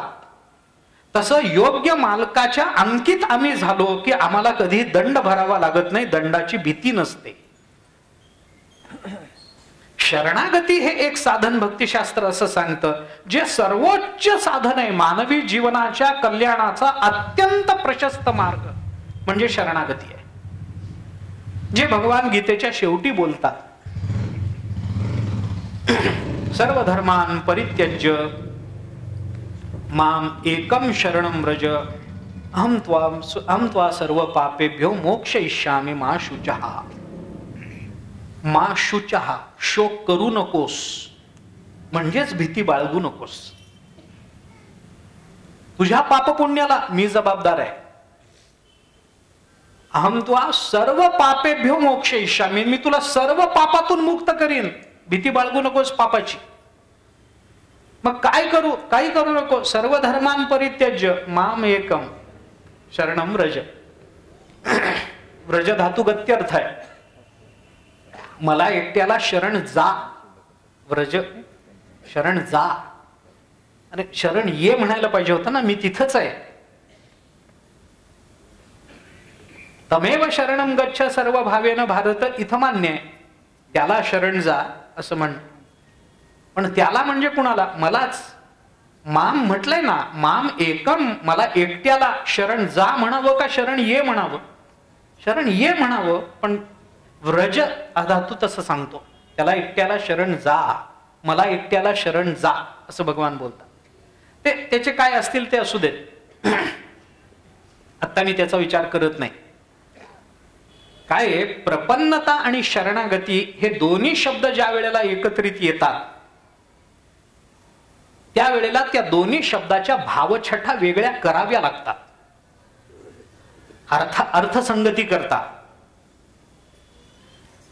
जाऊ द्या, फार त्याचा विचार आता करत नाही, विषय लांबेल तो.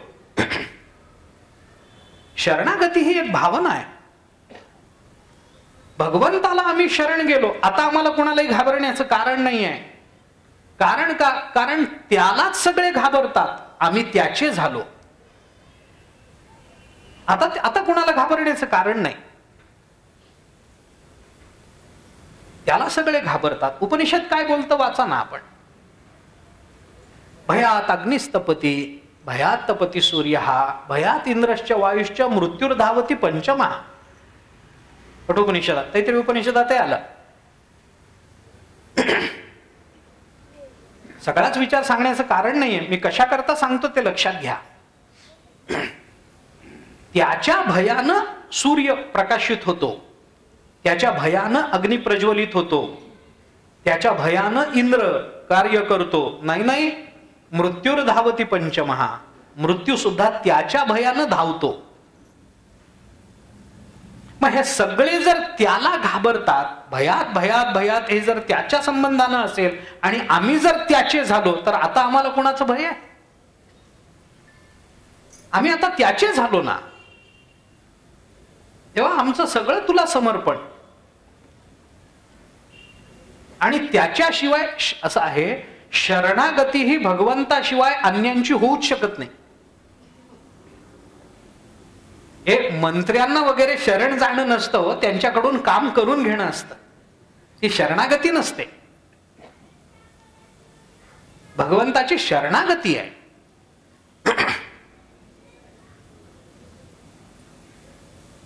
तुकाराम महाराज म्हणतात, तुझवीण कोणा शरण जावो नारायणा, ऐसा मी न देखे कोणी दुजा ती त्रिभुवनी. तिन्ही त्रिभुवनामध्ये तुमच्यासारखं दुसरं कोणी मला योग्य वाटत नाही देवा, मी कुणाला शरण जावं? मला शरण जाण्याचं कारण नाही कुणाला.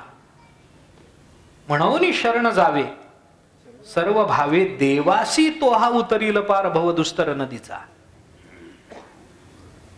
शरणागतीमध्ये दोन भावना असतात. मी ढोबळ सांगतो, संकोच करून सांगतो. शरणागतीमध्ये दोन भावना असाव्या लागतात. एक भावना आहे समर्पण आणि दुसरी भावना आहे विश्वास. विश्वास आणि समर्पणाने शरणागती प्रकट होते. खरं म्हटलं तर स्वीकारली जाते. जिथं समर्पण नाही तिथे शरणागती नाही, जिथं विश्वास नाही तिथे शरणागती नाही. मी भगवंताला शरण गेलोय, पण काय होईल देव जाणे, नाही, ही शरणागती नाही. एकदा शरण गेलो संपलं. आता जे काही करेल तो ते करेल. तुकाराम महाराजांनी म्हटलंय ना, आता तुझं कळेल ते करी, तारीसी तरी तारी मारी, जवळी अथवा दुरी धरी, घाली संसारी अथवा नको, शरण आलो नेणतेपणे, भाव आणि भक्ती काहीच नेणे, मतिमंद सर्व ज्ञाने बहुदीन उणे रंकावणी. तुकोबाराय बोलतात. तेव्हा आता तुम्हाला जे करायचंय ते करा. मी तुम्हाला शरण आलोय. मला तारायचं तर तारा, नाही तर मारून टाका. मला जवळ घ्यायचं तर जवळ घ्या, नाही तर दूर लोटा. मला संसारात घालायचं घाला, नाही तर नका घालू. शरण जायचं आणि विकल्प मनात ठेवायचा नाही चालत, नाही चालत. शरण जायचं आणि पुन्हा काळजी करायची नाही चालत. पूर्ण समर्पण आहे. शरणागती म्हणजे संपूर्ण समर्पण. आता माझं काही नाही, आता सगळं त्याच्या इच्छेने. ह्याच्यावरही आक्षेप घेणारे लोक आहेत, नाही असं नाही. ते म्हणतात काय देवाला, अहो शरणागती स्वीकारणं म्हणजे पारतंत्र्य स्वीकारणं आहे. लोक म्हणतात आता पारतंत्र्याची कुणालाच अपेक्षा नसते, शरणागती स्वीकारायची म्हणजे पारतंत्र्य स्वीकारायचं. आता तो करेल ते, माझं स्वातंत्र्य संपलं. देव करेल तसं राहायचं, ठेवील तसं राहायचं, त्यांनी खायला दिलं खायचं, त्यांनी उपाशी ठेवलं उपाशी बसायचं, त्यांनी जिवंत ठेवलं जिवंत राहायचं, त्यांनी मारून टाकलं मरून जायचं, काय माझं स्वातंत्र्य. आणि असं पारतंत्र्य ज्या शरणागतीमध्ये असेल ती शरणागती का म्हणून माणसाने स्वीकारावी. आम्ही स्वतंत्र जगामध्ये राहणारी स्वतंत्र माणसं आहोत, कोणी स्वतंत्र नाही. उगीच स्वातंत्र्याच्या वल्गना करू नयेत माणसाने. मी व्यासपीठावरून बोलतोय, मला कल्पना आहे मी काय बोलतोय याची. आपलं संविधान स्वातंत्र्याचा पुरस्कार करतं, याच्यात वाद नाही. पण आपल्या व्यावहारिक जीवनाच्या संबंधामध्ये कायद्याचा विचार होतो, आपल्या पारमार्थिक जीवनामध्ये त्या कायद्याचा विचार होत नाही. आम्हाला व्यवहार पाळायचा आहे, आम्हाला कायदा मानलाच पाहिजे, तो सर्वोच्च स्थानी आहे, याच्याबद्दल वादच नाही, याच्याबद्दल वाद नाही. आमच्या कल्याणाकरताच त्या कायद्यांची निर्मिती झाली, प्रश्नच नाही. पण हा सगळा एक वेगळा विचार आहे. त्या स्वातंत्र्याचा आणि या स्वातंत्र्याचा अर्थार्थी संबंध नाही आहे. आम्ही काय स्वतंत्र आहोत मला सांगा ना. आम्ही किती दिवस जगावं याचं स्वातंत्र्य आपल्याला आहे का? नाही ना. मग कुठलं स्वातंत्र्याच्या कल्पना नाही सांगतायत. आम्ही किती दिवस, मला वाटतं मी 100 वर्ष जगावं म्हणून, मला वाटतं मी मरूच नये म्हणून, मान्य आहे. पण मरावं तर लागतं की नाही. जगस्प्रहे आस्पद एक सार्वभौम पद, न मरणे निर्विवाद जगा पडिये, ज्ञानोबराय म्हणतात. निर्विवाद सत्य आहे की जगामध्ये कुणाला मरावं वाटतच नाही, वाटूही नये. मी त्याच्याबद्दलही हे करतो, मी मरावं असं कुणालाच वाटू नये, मी असावं असंच सगळ्यांना वाटावं. कारण सर्वांच्या अंतःकरणात जी सामायिक भावना असते ती कधीही चुकीची नसते. समाजशास्त्राचा आणि वेदांताचा हा नियम आहे. ज्याची सगळ्यांना अपेक्षा आहे ते चुकीचं नाही, कधीच चुकीचं नसतं. ज्याची सगळ्यांना गरज आहे चुकीचं नाही. पैशाची गरज सगळ्यांना आहे, पैसा मिळवणं काही चूक आहे काय, गुन्हा आहे काय? मिळवलंच पाहिजे. अन्नाची गरज सगळ्यांना आहे, अन्न मिळवणं गुन्हा आहे काय? मिळवलंच पाहिजे. जेवण केलंच पाहिजे, शरीर राखलंच पाहिजे. जोपर्यंत आपल्या ठिकाणी ते भागवतात आहे, जोपर्यंत बुद्धी आणि बळ आहे तोपर्यंत माणसाने मरण दूर लोटण्याचा प्रयत्न केलाच पाहिजे. एवढं करूनही जर मृत्यू दूर गेला नाही तर मग तो अपराध नाही. म्हणजे बुद्धी बळ असताना मरण दूर करण्याचा प्रयत्न न करणं हा अपराध आहे, असा त्याचा व्यतिरेक होतो. लक्षात घ्या. ज्या वेळेला ते देवकीनं, ती आकाशवाणी झाली आणि कंसाने देवकीला धरलं, मारण्याचा विचार तो करायला लागला, त्यावेळेला वसुदेवाच्या मनात जे विचार आले ते भागवतांनी बोलून दाखवले. त्याच्यामध्ये हा विचार आला, जोपर्यंत बुद्धी आणि बळ आहे तोपर्यंत मरण दूर करण्याचा प्रयत्न केलाच पाहिजे, वादच नाही. एवढं करूनही मरण दूर नाही झालं तो त्याचा अपराध नाही. संदर्भ मला तो एवढ्याच करता द्यायचा होता की जगण्याची अपेक्षा सगळ्यांना आहे ना, चुकीचं नाहीये. मग आम्ही कुठे स्वतंत्र आहोत? आमच्या अपेक्षा आणि वस्तुस्थिती याच्यामध्ये अंतर पडलं ना. आम्ही लाख ठरवू आज आम्हाला हे मिळावं, पण नाही मिळत त्या दिवशी. ते कुठे स्वतंत्र आहोत आम्ही? कुठेतरी आम्ही पूर्व जन्मातल्या कर्मा परतंत्र आहोत, कुठेतरी आम्ही आमच्या जीवनाच्या रक्षणात परतंत्र आहोत. किती जरी मनुष्य काही जरी झालं तरी काही झाल्यानंतर डॉक्टरांकडे तर जावंच लागेल की नाही. ते म्हणतील ती पूर्व दिशा. कुठे आहे स्वातंत्र्य? डॉक्टर म्हणाले ऑपरेशन करावं लागेल, हा म्हणाल नाही नाही मला करूनच घ्यायचं नाही. डॉक्टर म्हणतील तू आणि तुझं मरण. पण त्यांच्या मताने आपल्याला जावं लागेल की नाही? घर बांधताना इंजिनियर म्हणेल तसं करावं लागेल की नाही? कुठे स्वातंत्र्य? कर भरताना शासन सांगेल त्या पद्धतीनं आम्हाला ती व्यवस्था स्वीकारावी लागेल की नाही? नाही, मला असं वाटत नाही, तुला वाटणं तुझ्या पुरतं.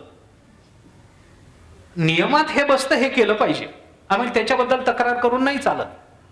मग लोक म्हणतात शरणागती भगवंताची स्वीकारून हे पारतंत्र्य स्वीकारण्यात काय शहाणपणा आहे? त्याचं उत्तर मी एका वाक्यात देतो आणि पुढे जातो. त्याचं उत्तर एवढंच आहे. काय आहे?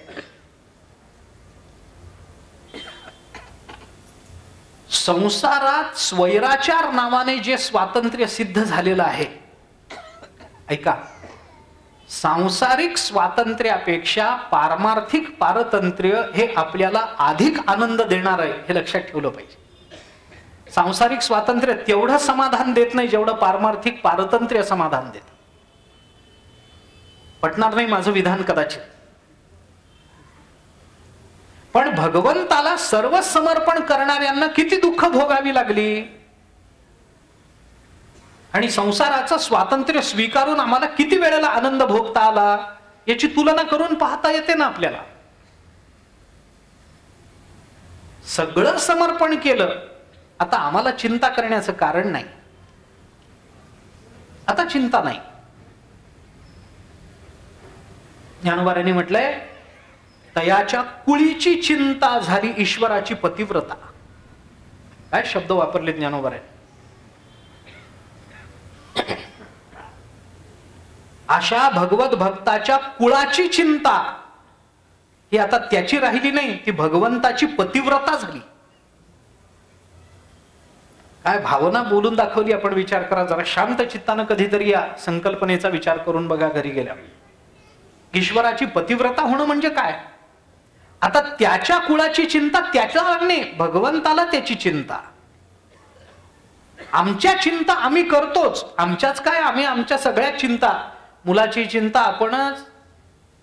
ते एक गृहस्थ मला भेटले होते, जरा व्यवस्थित होतं सगळं घरचं दारचं, पण तोंड पडलेलं होतं. वारीला आले, तोंड पड. मी म्हटलं का तोंड पडलंय? 12 वाजलेत. चेहऱ्याचे बरं आहे ना? सगळं सगळं बरं आहे. चिंताच दिसते चेहऱ्यावर. कशा करता? म्हणले काय नाही महाराज, 3-4 वर्ष झाले नातवाचं लग्न झालंय. म्हणलं मग चेहरा का पडला? अजून त्याला काही मूलबाळ नाही. म्हणलं त्याची चिंता आता तुम्हीच करणार आहात का? त्याची त्याला करू दे ना, आता नातू आहे ना तो बघेल. आता त्याला मुलगा का झाला नाही याची चिंता ह्यानी करावी, तर मग त्याने काय करावं? त्याचं तो बघेल ना, आता करेल काहीतरी, होईल त्याला मूलबाळ कधीतरी, त्याचा विचार तो करेल. नातवाला मुलगा झाला नाही अजून, कसं होईल त्याची चिंता आपण करायचं कारण नाही. आम्ही ऐशी चिंता करी सदा सर्व काळ रात्रंदिवस, ह्याची तळमळ, उपयोग काय त्याचा? बरं, हा किती चिंता करत बसला तरी त्याला मुलगा व्हायचं ते त्याच्याच हातात आहे ना. ह्याच्या चिंतेच्या निमित्तानं काय होणार आहे? ते काहीच होणार नाही. वांझ चिंता करून, कारणाशिवाय चिंता करून पदरात काय पडलं सांगा? फल काय पडलं?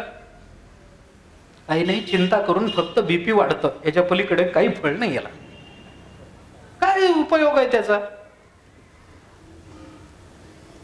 पूर्ण समर्पण आणि पूर्ण विश्वास. फक्त शरणागतीत एक मोठा धोका असतो. जाता जाता आता काय झालंय, काळ बदललाय. चांगलं जसं सांगावं लागतं तसं, आता मला माहित नाही हा शब्द किती जणांना माहिती आहे, पण रिस्क फॅक्टर्स हे सांगावे लागतात, ते सांगावं लागतं. शरणागतीचा एक धोका आहे. काय धोका आहे? एकदा शरणागती स्वीकारली की दुसऱ्या साधनाचा अवलंब करता येत नाही, हा धोका आहे. एकदा शरणागती स्वीकारली की संपलं. दुसरा विचार करायला परवानगी नाही, विकल्पाला परवानगी नाही.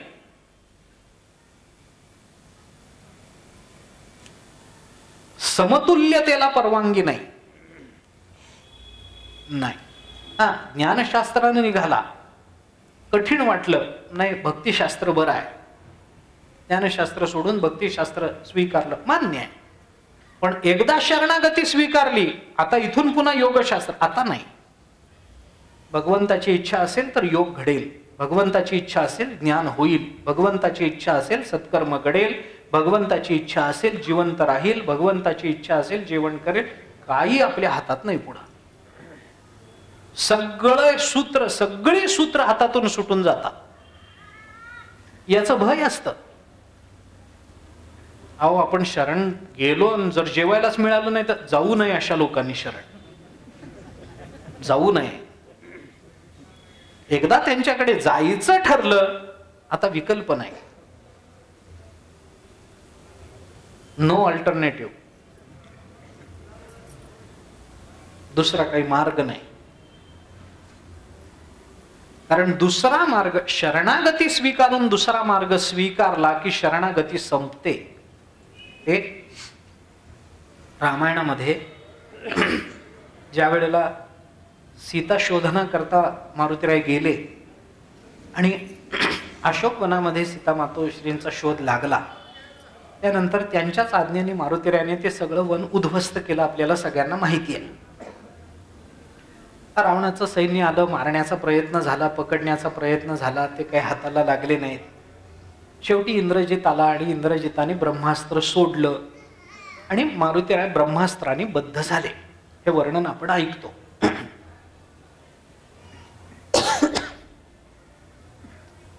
त्या प्रसंगामध्ये त्या ब्रह्मास्त्र, सामान्य ब्रह्मास्त्राने अस्त्राने बद्ध होणं वेगळं आणि शस्त्राने बद्ध होणं वेगळं आहे.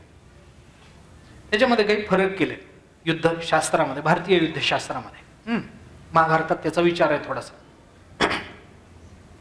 त्याच्यामध्ये ते बद्ध केलं, त्याच्यामध्ये ती बद्धता काही दिसत नाही डोळ्यांना. मग ती बद्ध झालाय म्हणून मग त्याला एक दोराने सामान्य गुंडाळलं आणि त्याला पकडून ते घेऊन चाललं. इंद्रजिताने सांगितलं त्याला दरबारात घेऊन या, मी जातो पुढे. इंद्रजित निघून गेले. राक्षस तिसरा मजला रिकामा. त्यांना काय वाटलं की इतके मोठे मोठे वृक्ष सहज उन्मळून काढणाऱ्या या महापुरुषाला सामान्य दोरखंडाने यांनी गुंडाळलंय, ह्याच्याने हा बद्ध कसा राहील? यांनी नुसता हात असा बाजूला केला तर हे दोर तुटून जातील. मग त्यांनी आपली बुद्धी काय वापरली की या दोरखंडाच्या ऐवजी याच्यावरून आपण मोठमोठे साखळदंड गुंडाळू. साखळदंड गुंडाळू म्हणून त्यांनी साखळदंड गुंडाळले. परिणाम असा झाला की ब्रह्मास्त्रापेक्षा मोठं अस्त्र नसल्यामुळे तो ब्रह्मास्त्राचा अपमान झाला ना. ब्रह्मास्त्रानं बद्ध झाल्यानंतर तुम्ही पुन्हा दुसऱ्या अस्त्राच्या प्रयोगानं बद्ध करण्याचा प्रयत्न करता आहात, म्हणजे ब्रह्मास्त्राचा अपमान झाला. ब्रह्मास्त्राचा अपमान झाला की ब्रह्मास्त्राने आपलं ते अस्त्र तिथून निवृत्त झालं. ब्रह्मदेवाने त्या अस्त्राचं सामर्थ्य काढून घेतलं. काढून घेतल्यामुळे मारुतीराय म्हणाले आता हरकत नाही, साखळदंड तोडणं अवघड नाही, ब्रह्मास्त्रातून बाहेर पडणं अवघड होतं. याने अपमान करून ब्रह्मास्त्र काढून टाकलंय, आता मी मोकळा.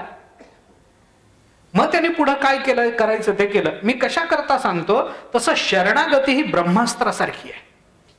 त्याच्यापेक्षा मोठं साधन या जगतामध्ये दुसरं कोणतंही नाही. ज्ञान नाही, कर्म नाही, कोणतंही साधन शरणागतीपेक्षा मोठं नाही. कोणतंही नाही. भले ब्रह्मज्ञानाची किती चर्चा असू दे, पण ज्या भगवंताची शरणागती स्वीकारली, त्याची इच्छा असली तर ब्रह्मज्ञान आपोआप आपल्यापर्यंत चालत येईल. नवल काय त्याच्यात. शरणागती सर्वश्रेष्ठ.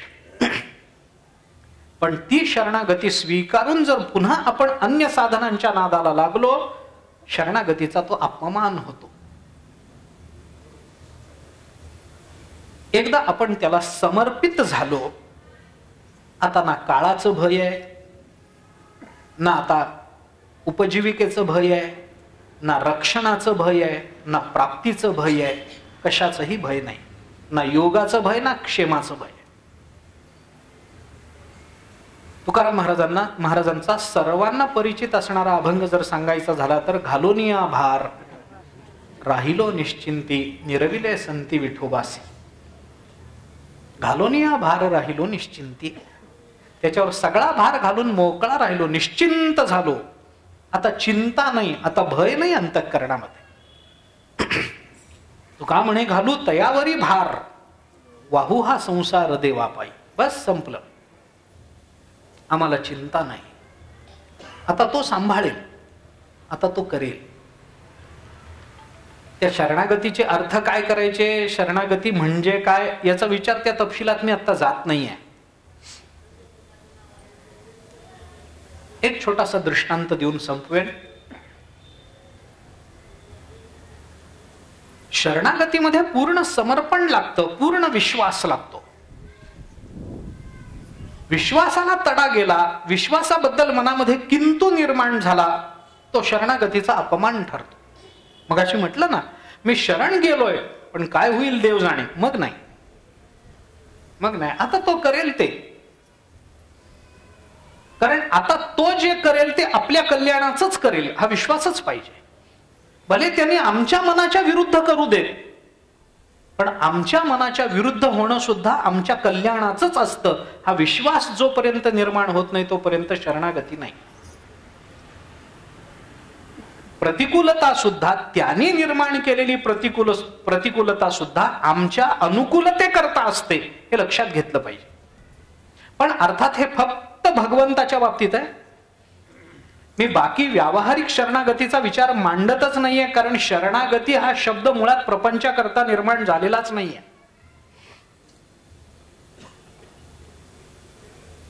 मी अनेक वेळेला सांगतो, काही काही शब्द हे संसारात शोभतच नाही. समाधान, आनंद, सुख हे शब्द प्रपंचाकरता निर्माण झालेले नाहीत. यांचं स्थान आहे तो परमार्थच आहे. समाधान हा शब्द परमार्थातच शोभतो, प्रपंचात शोभणारा शब्दच नाहीये. शरणागती हा शब्द परमार्थातच शोभणार आहे, प्रपंच हे त्याचं स्थानच नाहीये. काही काही गोष्टी जिथल्या तिथे शोभतात.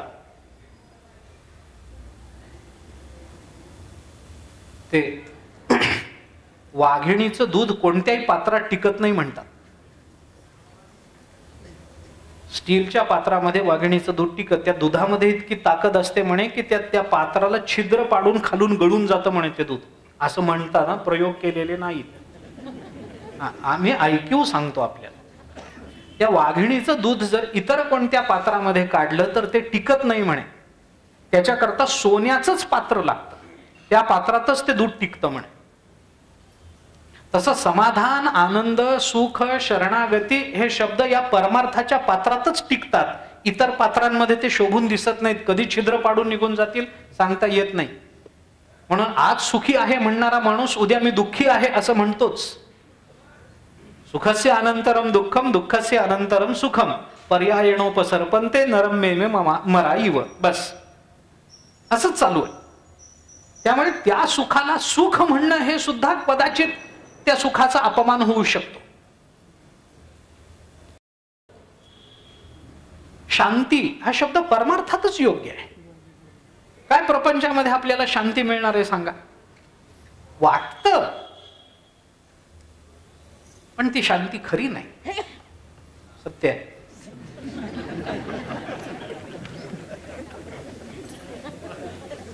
मी का बोलतो हे लक्षात घ्या. म्हणजे शिक्कामोर्तब झालं ना म्हणून.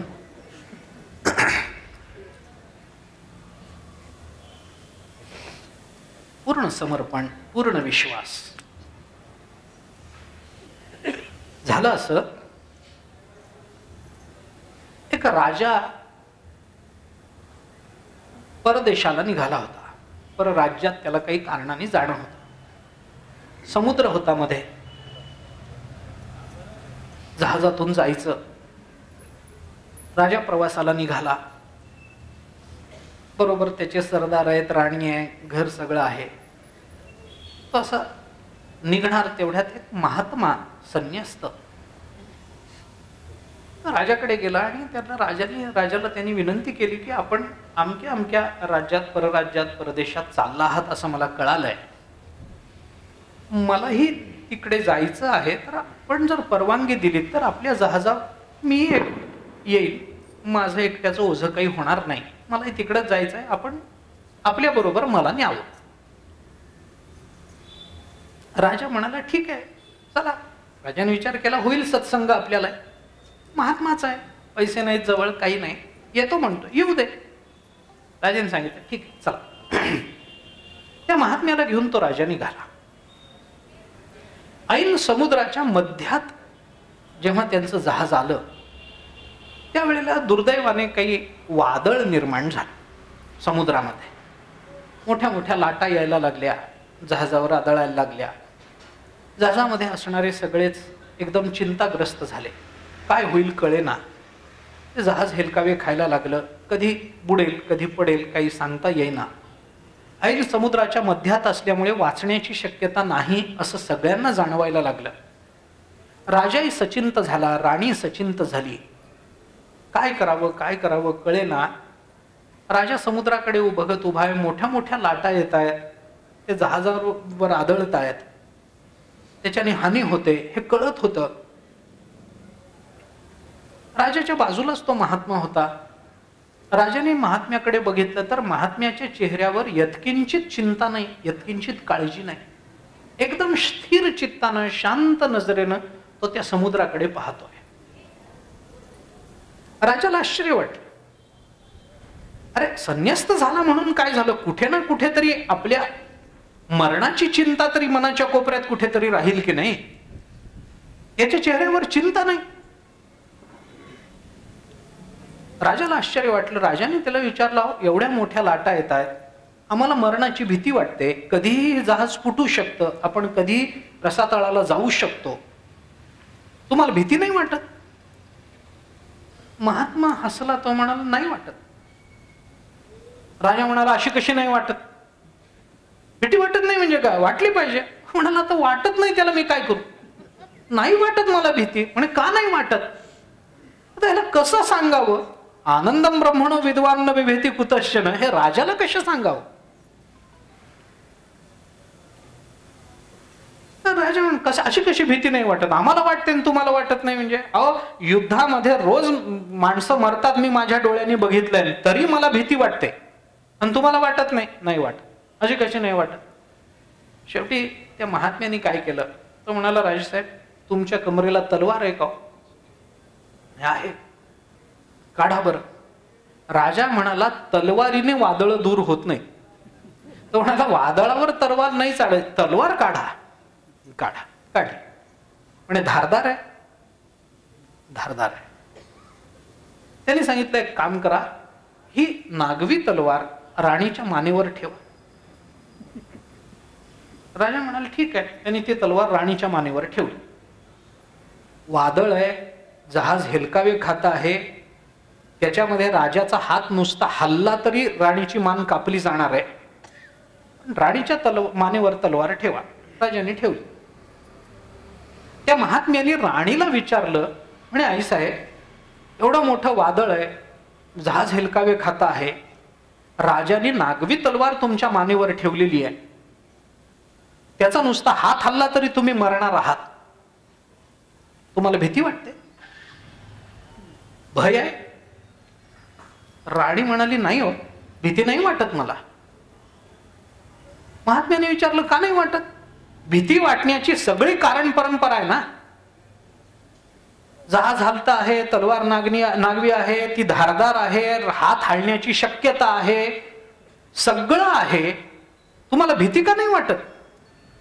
राणीने उत्तर दिलं तलवार जरी नागवी असली तरी ती तलवार ज्याच्या हातात आहे त्याच्यावर विश्वास आहे म्हणून. महात्मा राजाला म्हणाला मलाही भीती वाटत नाही, त्याचं कारण हेच आहे, वादळ जरी मोठं असलं तरी जीवन ज्याच्या हातात दिलंय त्याच्यावर विश्वास आहे म्हणून. एकदा विश्वासानं आपण संपन्न झालो पुन्हा भयाचं कारण राहत नाही, भक्तिशास्त्र म्हणतं. एकदा समर्पण झालं पुन्हा भयाचं कारण नाही. त्याचं आम्हाला ज्ञान आहे का नाही आम्हाला माहिती नाही. आम्ही कोणत्या कर्माने युक्त आहोत आम्हाला घेणं देणं नाही. आम्हाला एकच माहिती आहे की आम्ही त्याचे आहोत, आम्हाला बाकीचं काही माहिती नाही. ते काय तुम्हाला त्या परब्रह्माशी आम्ही एकरूप आहोत नाहीत याचे काय वाद करायचे, याची काय भांडणं करायचे, तुमची तुमच्या जवळ, आम्हाला एकच माहिती आहे मी त्याचा आहे. मी त्याच्या मांडीवर माझं डोकं ठेवलंय, मी त्याच्या चरणावर माझं डोकं ठेवलंय. आता माझं म्हणून माझ्याकडे काही राहिलेलं नाहीये की ज्याच्या रक्षणाची चिंता मी करावी. हा देहही मी त्याला समर्पित केलाय. आता माझं राखण्यासारखं माझ्याकडे काय राहिलं? काही नाही. मग मला चिंता करण्याचं कारण नाही, भीती बाळगण्याचं कारण नाही. पुष्कळ विचार अजूनही त्या संबंधामध्ये आहे. पण ज्ञानशास्त्र दृष्टीने जर विचार केला तर परमात्म्याचं अभेद ज्ञान हे आमच्या भयनिवृत्तीचं कारण ठरतं. कर्मशास्त्र दृष्टीने जर विचार केला तर कर्मातल्या अहंकाराची निवृत्ती आमच्या भयाच्या निवृत्तीचं कारण ठरतं. आणि भक्तिशास्त्राच्या दृष्टीने जर विचार केला तर भगवंताची शरणागती हे आमच्या भयाच्या निवृत्तीचं कारण ठरतं. त्यापैकी ज्या मार्गाने जाणं आपल्याला प्रशस्त वाटतं, योग्य वाटतं, शक्य वाटतं, त्या मार्गाने आपण जावं.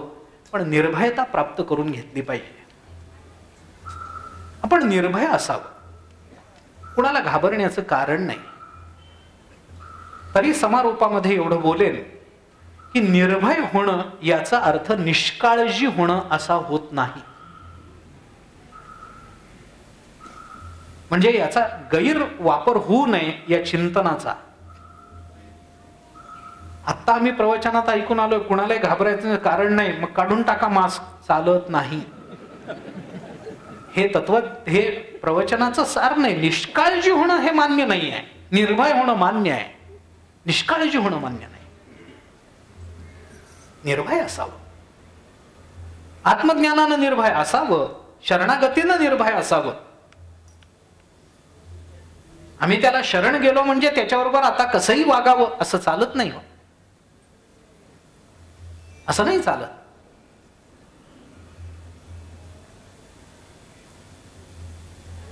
एक माणूस म्हणून, जीव म्हणून कोणत्याही अंगाने विचार जरी केला तरी जोपर्यंत याच्यापैकी एका कोणत्या तरी मार्गानं भगवत चरणाचा विचार आमच्या अंतःकरणामध्ये पूर्णतः रुजत नाही, जोपर्यंत परमात्म सत्तेचे तशा पद्धतीचे अनुभव आम्हाला येत नाहीत, तोपर्यंत काळजीपूर्वक आम्हाला आमचा परमार्थ आणि आमचा प्रपंच करणं आवश्यकच आहे. हेच तत्वज्ञानाचं सार आहे. जसा परमार्थ आवश्यक असतो तसा प्रपंचही तेवढाच आवश्यक असतो. कारण आमच्या परमार्थाला परिपूर्ण करण्याकरता साधन म्हणून आम्हाला प्रपंचाचाच स्वीकार करावा लागणार आहे ना. त्यामुळे निष्काळजी व्हायचं नाही, काळजी पूर्ण घ्यायची. अजून पूर्ण गेलं नाही.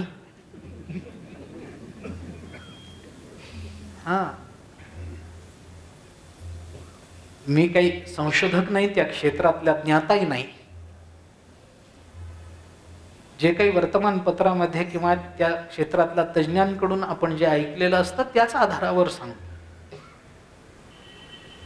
माहित नाही, अजूनही उद्याची शाश्वती आपल्याला देता येत नाही असं आजचं तरी स्वरूप आहे. तरी आपल्या सगळ्यांना विनंती आहे, सांभाळून राहा, मास्कचा वापर करा. त्याला शेतकऱ्याच्या भाषेमध्ये मुंगस म्हणतात. मुंगस ते पूर्वी बैलांनाच होतं फक्त, आता बैल आणि गाई सगळ्यांनाच आहे. सांभाळून राहिलं पाहिजे. अजून देव भेटला नाही, अजून ज्ञानेश्वरी पाठ झाली नाही, अजून गाथा पाठ झाला नाही, अजून जगणं आहे, अजून परमार्थ म्हणावा तसं समाधान देत नाही. मग जर जगायचं आहे तर देहरक्षणाकरता जे करणं योग्य आहे ते सगळं केलं पाहिजे. त्या सगळ्या नियमांचं पालन करून आपण सर्वांनी राहावं आणि आपला प्रपंच आणि परमार्थ आनंदाचा करावा अशी सर्वांना प्रार्थना करतो. योग्य ती काळजी घेऊन आपण राहाल आणि राहता राहता एक दिवस आपल्या जीवनामध्ये असा यावा की आपण सर्वांनी निर्भय व्हावं. भय नावाचा मनोविकार तुमच्या आमच्या कुणाच्याही अंतःकरणामध्ये कदापि राहू नये असं भगवंतानी आपल्या जीवनामध्ये घडवावं अशी प्रार्थना भगवंताच्या चरणी करतो. थांबायचं आहे म्हणून फक्त थांबतो. धन्यवाद द्यावेत असा माझा दाते परिवाराशी कधीही संबंध आला नाही. मी धन्यवाद हा औपचारिक संबंधच नाही आहे, मुळातच नाही आहे. हा एक अनौपचारिक संबंध आहे आणि हे मलाही ज्ञात आहे, परिवारालाही ज्ञात आहे. 3-3 पिढ्यांचे संबंध इतक्या चांगल्या पद्धतीने ज्या अर्थी पुढे चालत आलेले आहेत त्या अर्थी त्याच्यामध्ये औपचारिकता नाही. म्हणूनच औपचारिकतेमध्ये मनुष्य सांभाळून राहतो. औपचारिकतेमध्ये मनुष्य एक विशिष्ट मर्यादेच्या पलीकडे जात नाही. परंतु मला हे नेहमी जाणवत ज्या काही परिवारांबद्दल माझ्या अंतःकरणामध्ये अशा अनौपचारिक भावना आहेत तिथे मी हे नेहमी अनुभवत आलेलो आहे. मी दादा असतानाही इथं येत असे आणि आजही मी घरी येतो. पण बाहेर जिथे मी चप्पल काढतो ना त्या चपली बरोबर माझ्या अंतःकरणातली औपचारिकताही काढून मी घरात प्रवेश करत आलो आहे. माझ्या औपचारिकतेला घेऊन मी या घरात कधीच आलो नाही. त्यामुळे मी काही धन्यवाद द्यावेत असं नाही आहे. पण मी पहिल्या दिवशी बोललो की प्रवचन मला करण्याचा आनंद वेगळा, पण ती ज्या कारणाने करतो आहे ते कारण मला प्रशस्त वाटलं नाही, ते मला आनंददायी कधीही ठरलं नाही. दादा असते आणि जर त्यांनी म्हटलं असतं की सहज करू, काही कारण नाही हो, सहज करू आपण, तर मी सहजही अभयत्वाबद्दल बोललोच असतो. पण ज्या कारणाने मला बोलावं लागतं आहे ते कारण मनाला आनंद देणार नाही, प्रशस्त नाही, उलट ते अधिकाधिक दुःख देणार आहे. त्यांच्याकरता मला भागवत करायचंच होतं, त्यांच्याकरता मला प्रवचनमाला करणं होतंच, मी करतही होतो. पण ती अशा अर्थाने त्यांच्याकरता करायची नव्हती, मला त्यांच्या आज्ञेने करायची होती, त्यांच्यासाठी करायचीच होती. पण पुन्हा तेच आहे, भगवद इच्छा बली असी या नियमाप्रमाणे आपल्या हातामध्ये काही नाही. त्यांचा आपला ऋणानुबंध इतका होता, आपल्या प्रारब्धामध्ये काही दोष असतील की चांगल्या व्यक्तींची ऋणानुबंध आपल्याला फार काळ टिकवता आले नाहीत, काही कारणं असतील, पण त्यांच्या वियोगाला आपण प्राप्त झालो. हे दुःख अंतःकरणामध्ये सलत राहील. खरं म्हणजे एखादी व्यक्ती आजारी आहे, डॉक्टरने सांगितलं नाही हो काही सांगता येत नाही, वाट बघणं एवढंच आपल्या हातात आहे, आणि कालांतराने ती व्यक्ती गेली. मानसिक तयारी झालेली असते, पण कुठलीही तयारी नसताना एखाद्या व्यक्तीचं जाणं हे जास्त खोलवर घाव घालणारं असतं. दादांचं जाणं तसं आहे.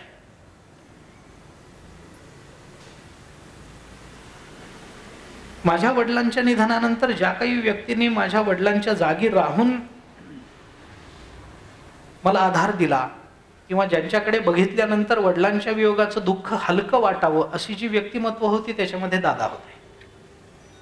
आता भगवंतानी तेही छत्र काढून घ्यायचं ठरवलं असेल तर आम्ही काही म्हणू शकत नाही, तक्रार करू शकत नाही देवाजवळ. देवाने असं का केलं असेल याची मीमांसाही आपण करू शकत नाही. परंतु जे आहे ते निदान बोलून तरी दाखवू शकतो. म्हणून केवळ हे मी शब्दरूपानं प्रकट करण्याचा प्रयत्न करतोय. अन्यथा माझ्या अंतःकरणातल्या भावनांना उचित असे शब्द मला सापडत नाही. त्यांचं जाणं हे अनेकांना दुःखकारक आहे, मलाही ते तेवढंच दुःखकारक आहे.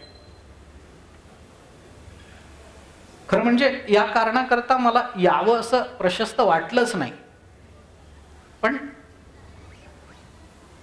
स्पष्ट सांगायचं झालं तर मी दादांपेक्षा सुद्धा आई करता त्यांच्याकरता अनेक वर्ष आलो, कार्यक्रमही केले. पण आजचं माझं येणं हे थोडंसं वेगळं आहे आणि म्हणून त्यांच्या जाण्याचं दुःख थोडंसं हलकं व्हावं, भगवत चिंतनामध्ये ते दुःख पचवण्याचं सामर्थ्य मिळावं याच्याकरता म्हणून ज्ञानोबरायांच्या तुकोबरायांच्या शब्दाचा आधार घेऊन मी 2-3 दिवसाचा विचार निर्भयत्वाचा, अभयत्वाचा यथामती यथाशक्ती आपल्यासमोर मांडण्याचा प्रयत्न केला. या विषयाला पूर्णतः न्याय देता येणार नव्हताच, कारण ज्ञानोबारायांचे शब्द आहेत ते सर्वार्थानं कळणं एवढी बुद्धी आपल्याजवळ कधीच नसते. या शब्दांचा थांग लागतच नाही. पण तरी एक सेवा म्हणून जेवढा विचार करणं मला शक्य झालं तेवढा विचार मी आपल्यासमोर ठेवलाय.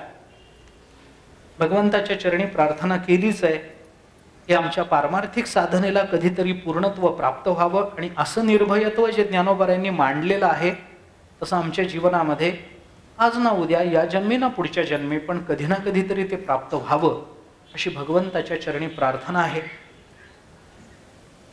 दाते परिवाराला त्या अर्थाने धन्यवाद देणार नाही, माझ्याकडून तर देणारच नाही, पण आपल्या सर्व श्रोत्यांचा आणि दाते परिवाराचा मध्यस्थ म्हणून आपल्या सर्वांच्याकडून दाते परिवाराला अंतःकरणपूर्वक धन्यवाद देतो आणि दाते परिवाराकडून आपल्या सर्व श्रोत्यांच्या चरणी नतमस्तक होतो की 2-3 दिवस आपण याही परिस्थितीमध्ये अत्यंत काळजीच्या वातावरणामध्ये सुद्धा आपण आलात. योग्य नियमानं इथे बसून याचं श्रवण केलं. याचा परिणाम म्हणून काहीतरी सकारात्मक भावना आपल्या अंतःकरणामध्ये निर्माण व्हावी. कारण या सगळ्या रोगाचा प्रादुर्भाव पाहता असं लक्षात आलं असेल आपल्याही की या रोगाने किती लोकांचा प्राण घेतला याच्यापेक्षा या रोगाच्या भीतीनं अनेकांची मानसिकता खूप खचली. शरीर पडणं आणि मन खचणं याच्यामध्ये शरीर पडणं परवडतं पण मन खचणं नाही परवडत. या नकारात्मक भावना इतक्या उत्कर्षाला पोचल्या होत्या मधल्या काळामध्ये की खरंच आज आपण आहोत, अर्ध्या तासाने आपण राहू की न राहू याची शाश्वती देता येत नव्हती. पण त्याच वेळेला ज्ञानेश्वरी गाथा हे जे संत वाङ्मय असतं हे संत वाङ्मय आपल्या चित्ताला एक उभारी देतं. दासबोधासारखे ग्रंथ आपल्याला विशिष्ट विचाराकडे प्रवृत्त करतात. या संत वाङ्मयाने आपल्या मनाला उभारी दिली. तीच सकारात्मक भावना या संत वाङ्मयाच्याच आधारानं आपल्या चित्तामध्ये स्थित व्हावी अशी प्रार्थना आपल्या सर्वांच्या वतीनं भगवंताच्या संतांच्या चरणी करतो. ही त्रिदिवसीय सेवा पूज्य तीर्थस्वरूप दादांच्या चरणी समर्पित करतो आणि माझ्या वाणीला मी विराम देतो. कुंडलिक वरदा हरी विठ्ठल श्री ज्ञानदेव तुकाराम विठ्ठल विठ्ठल.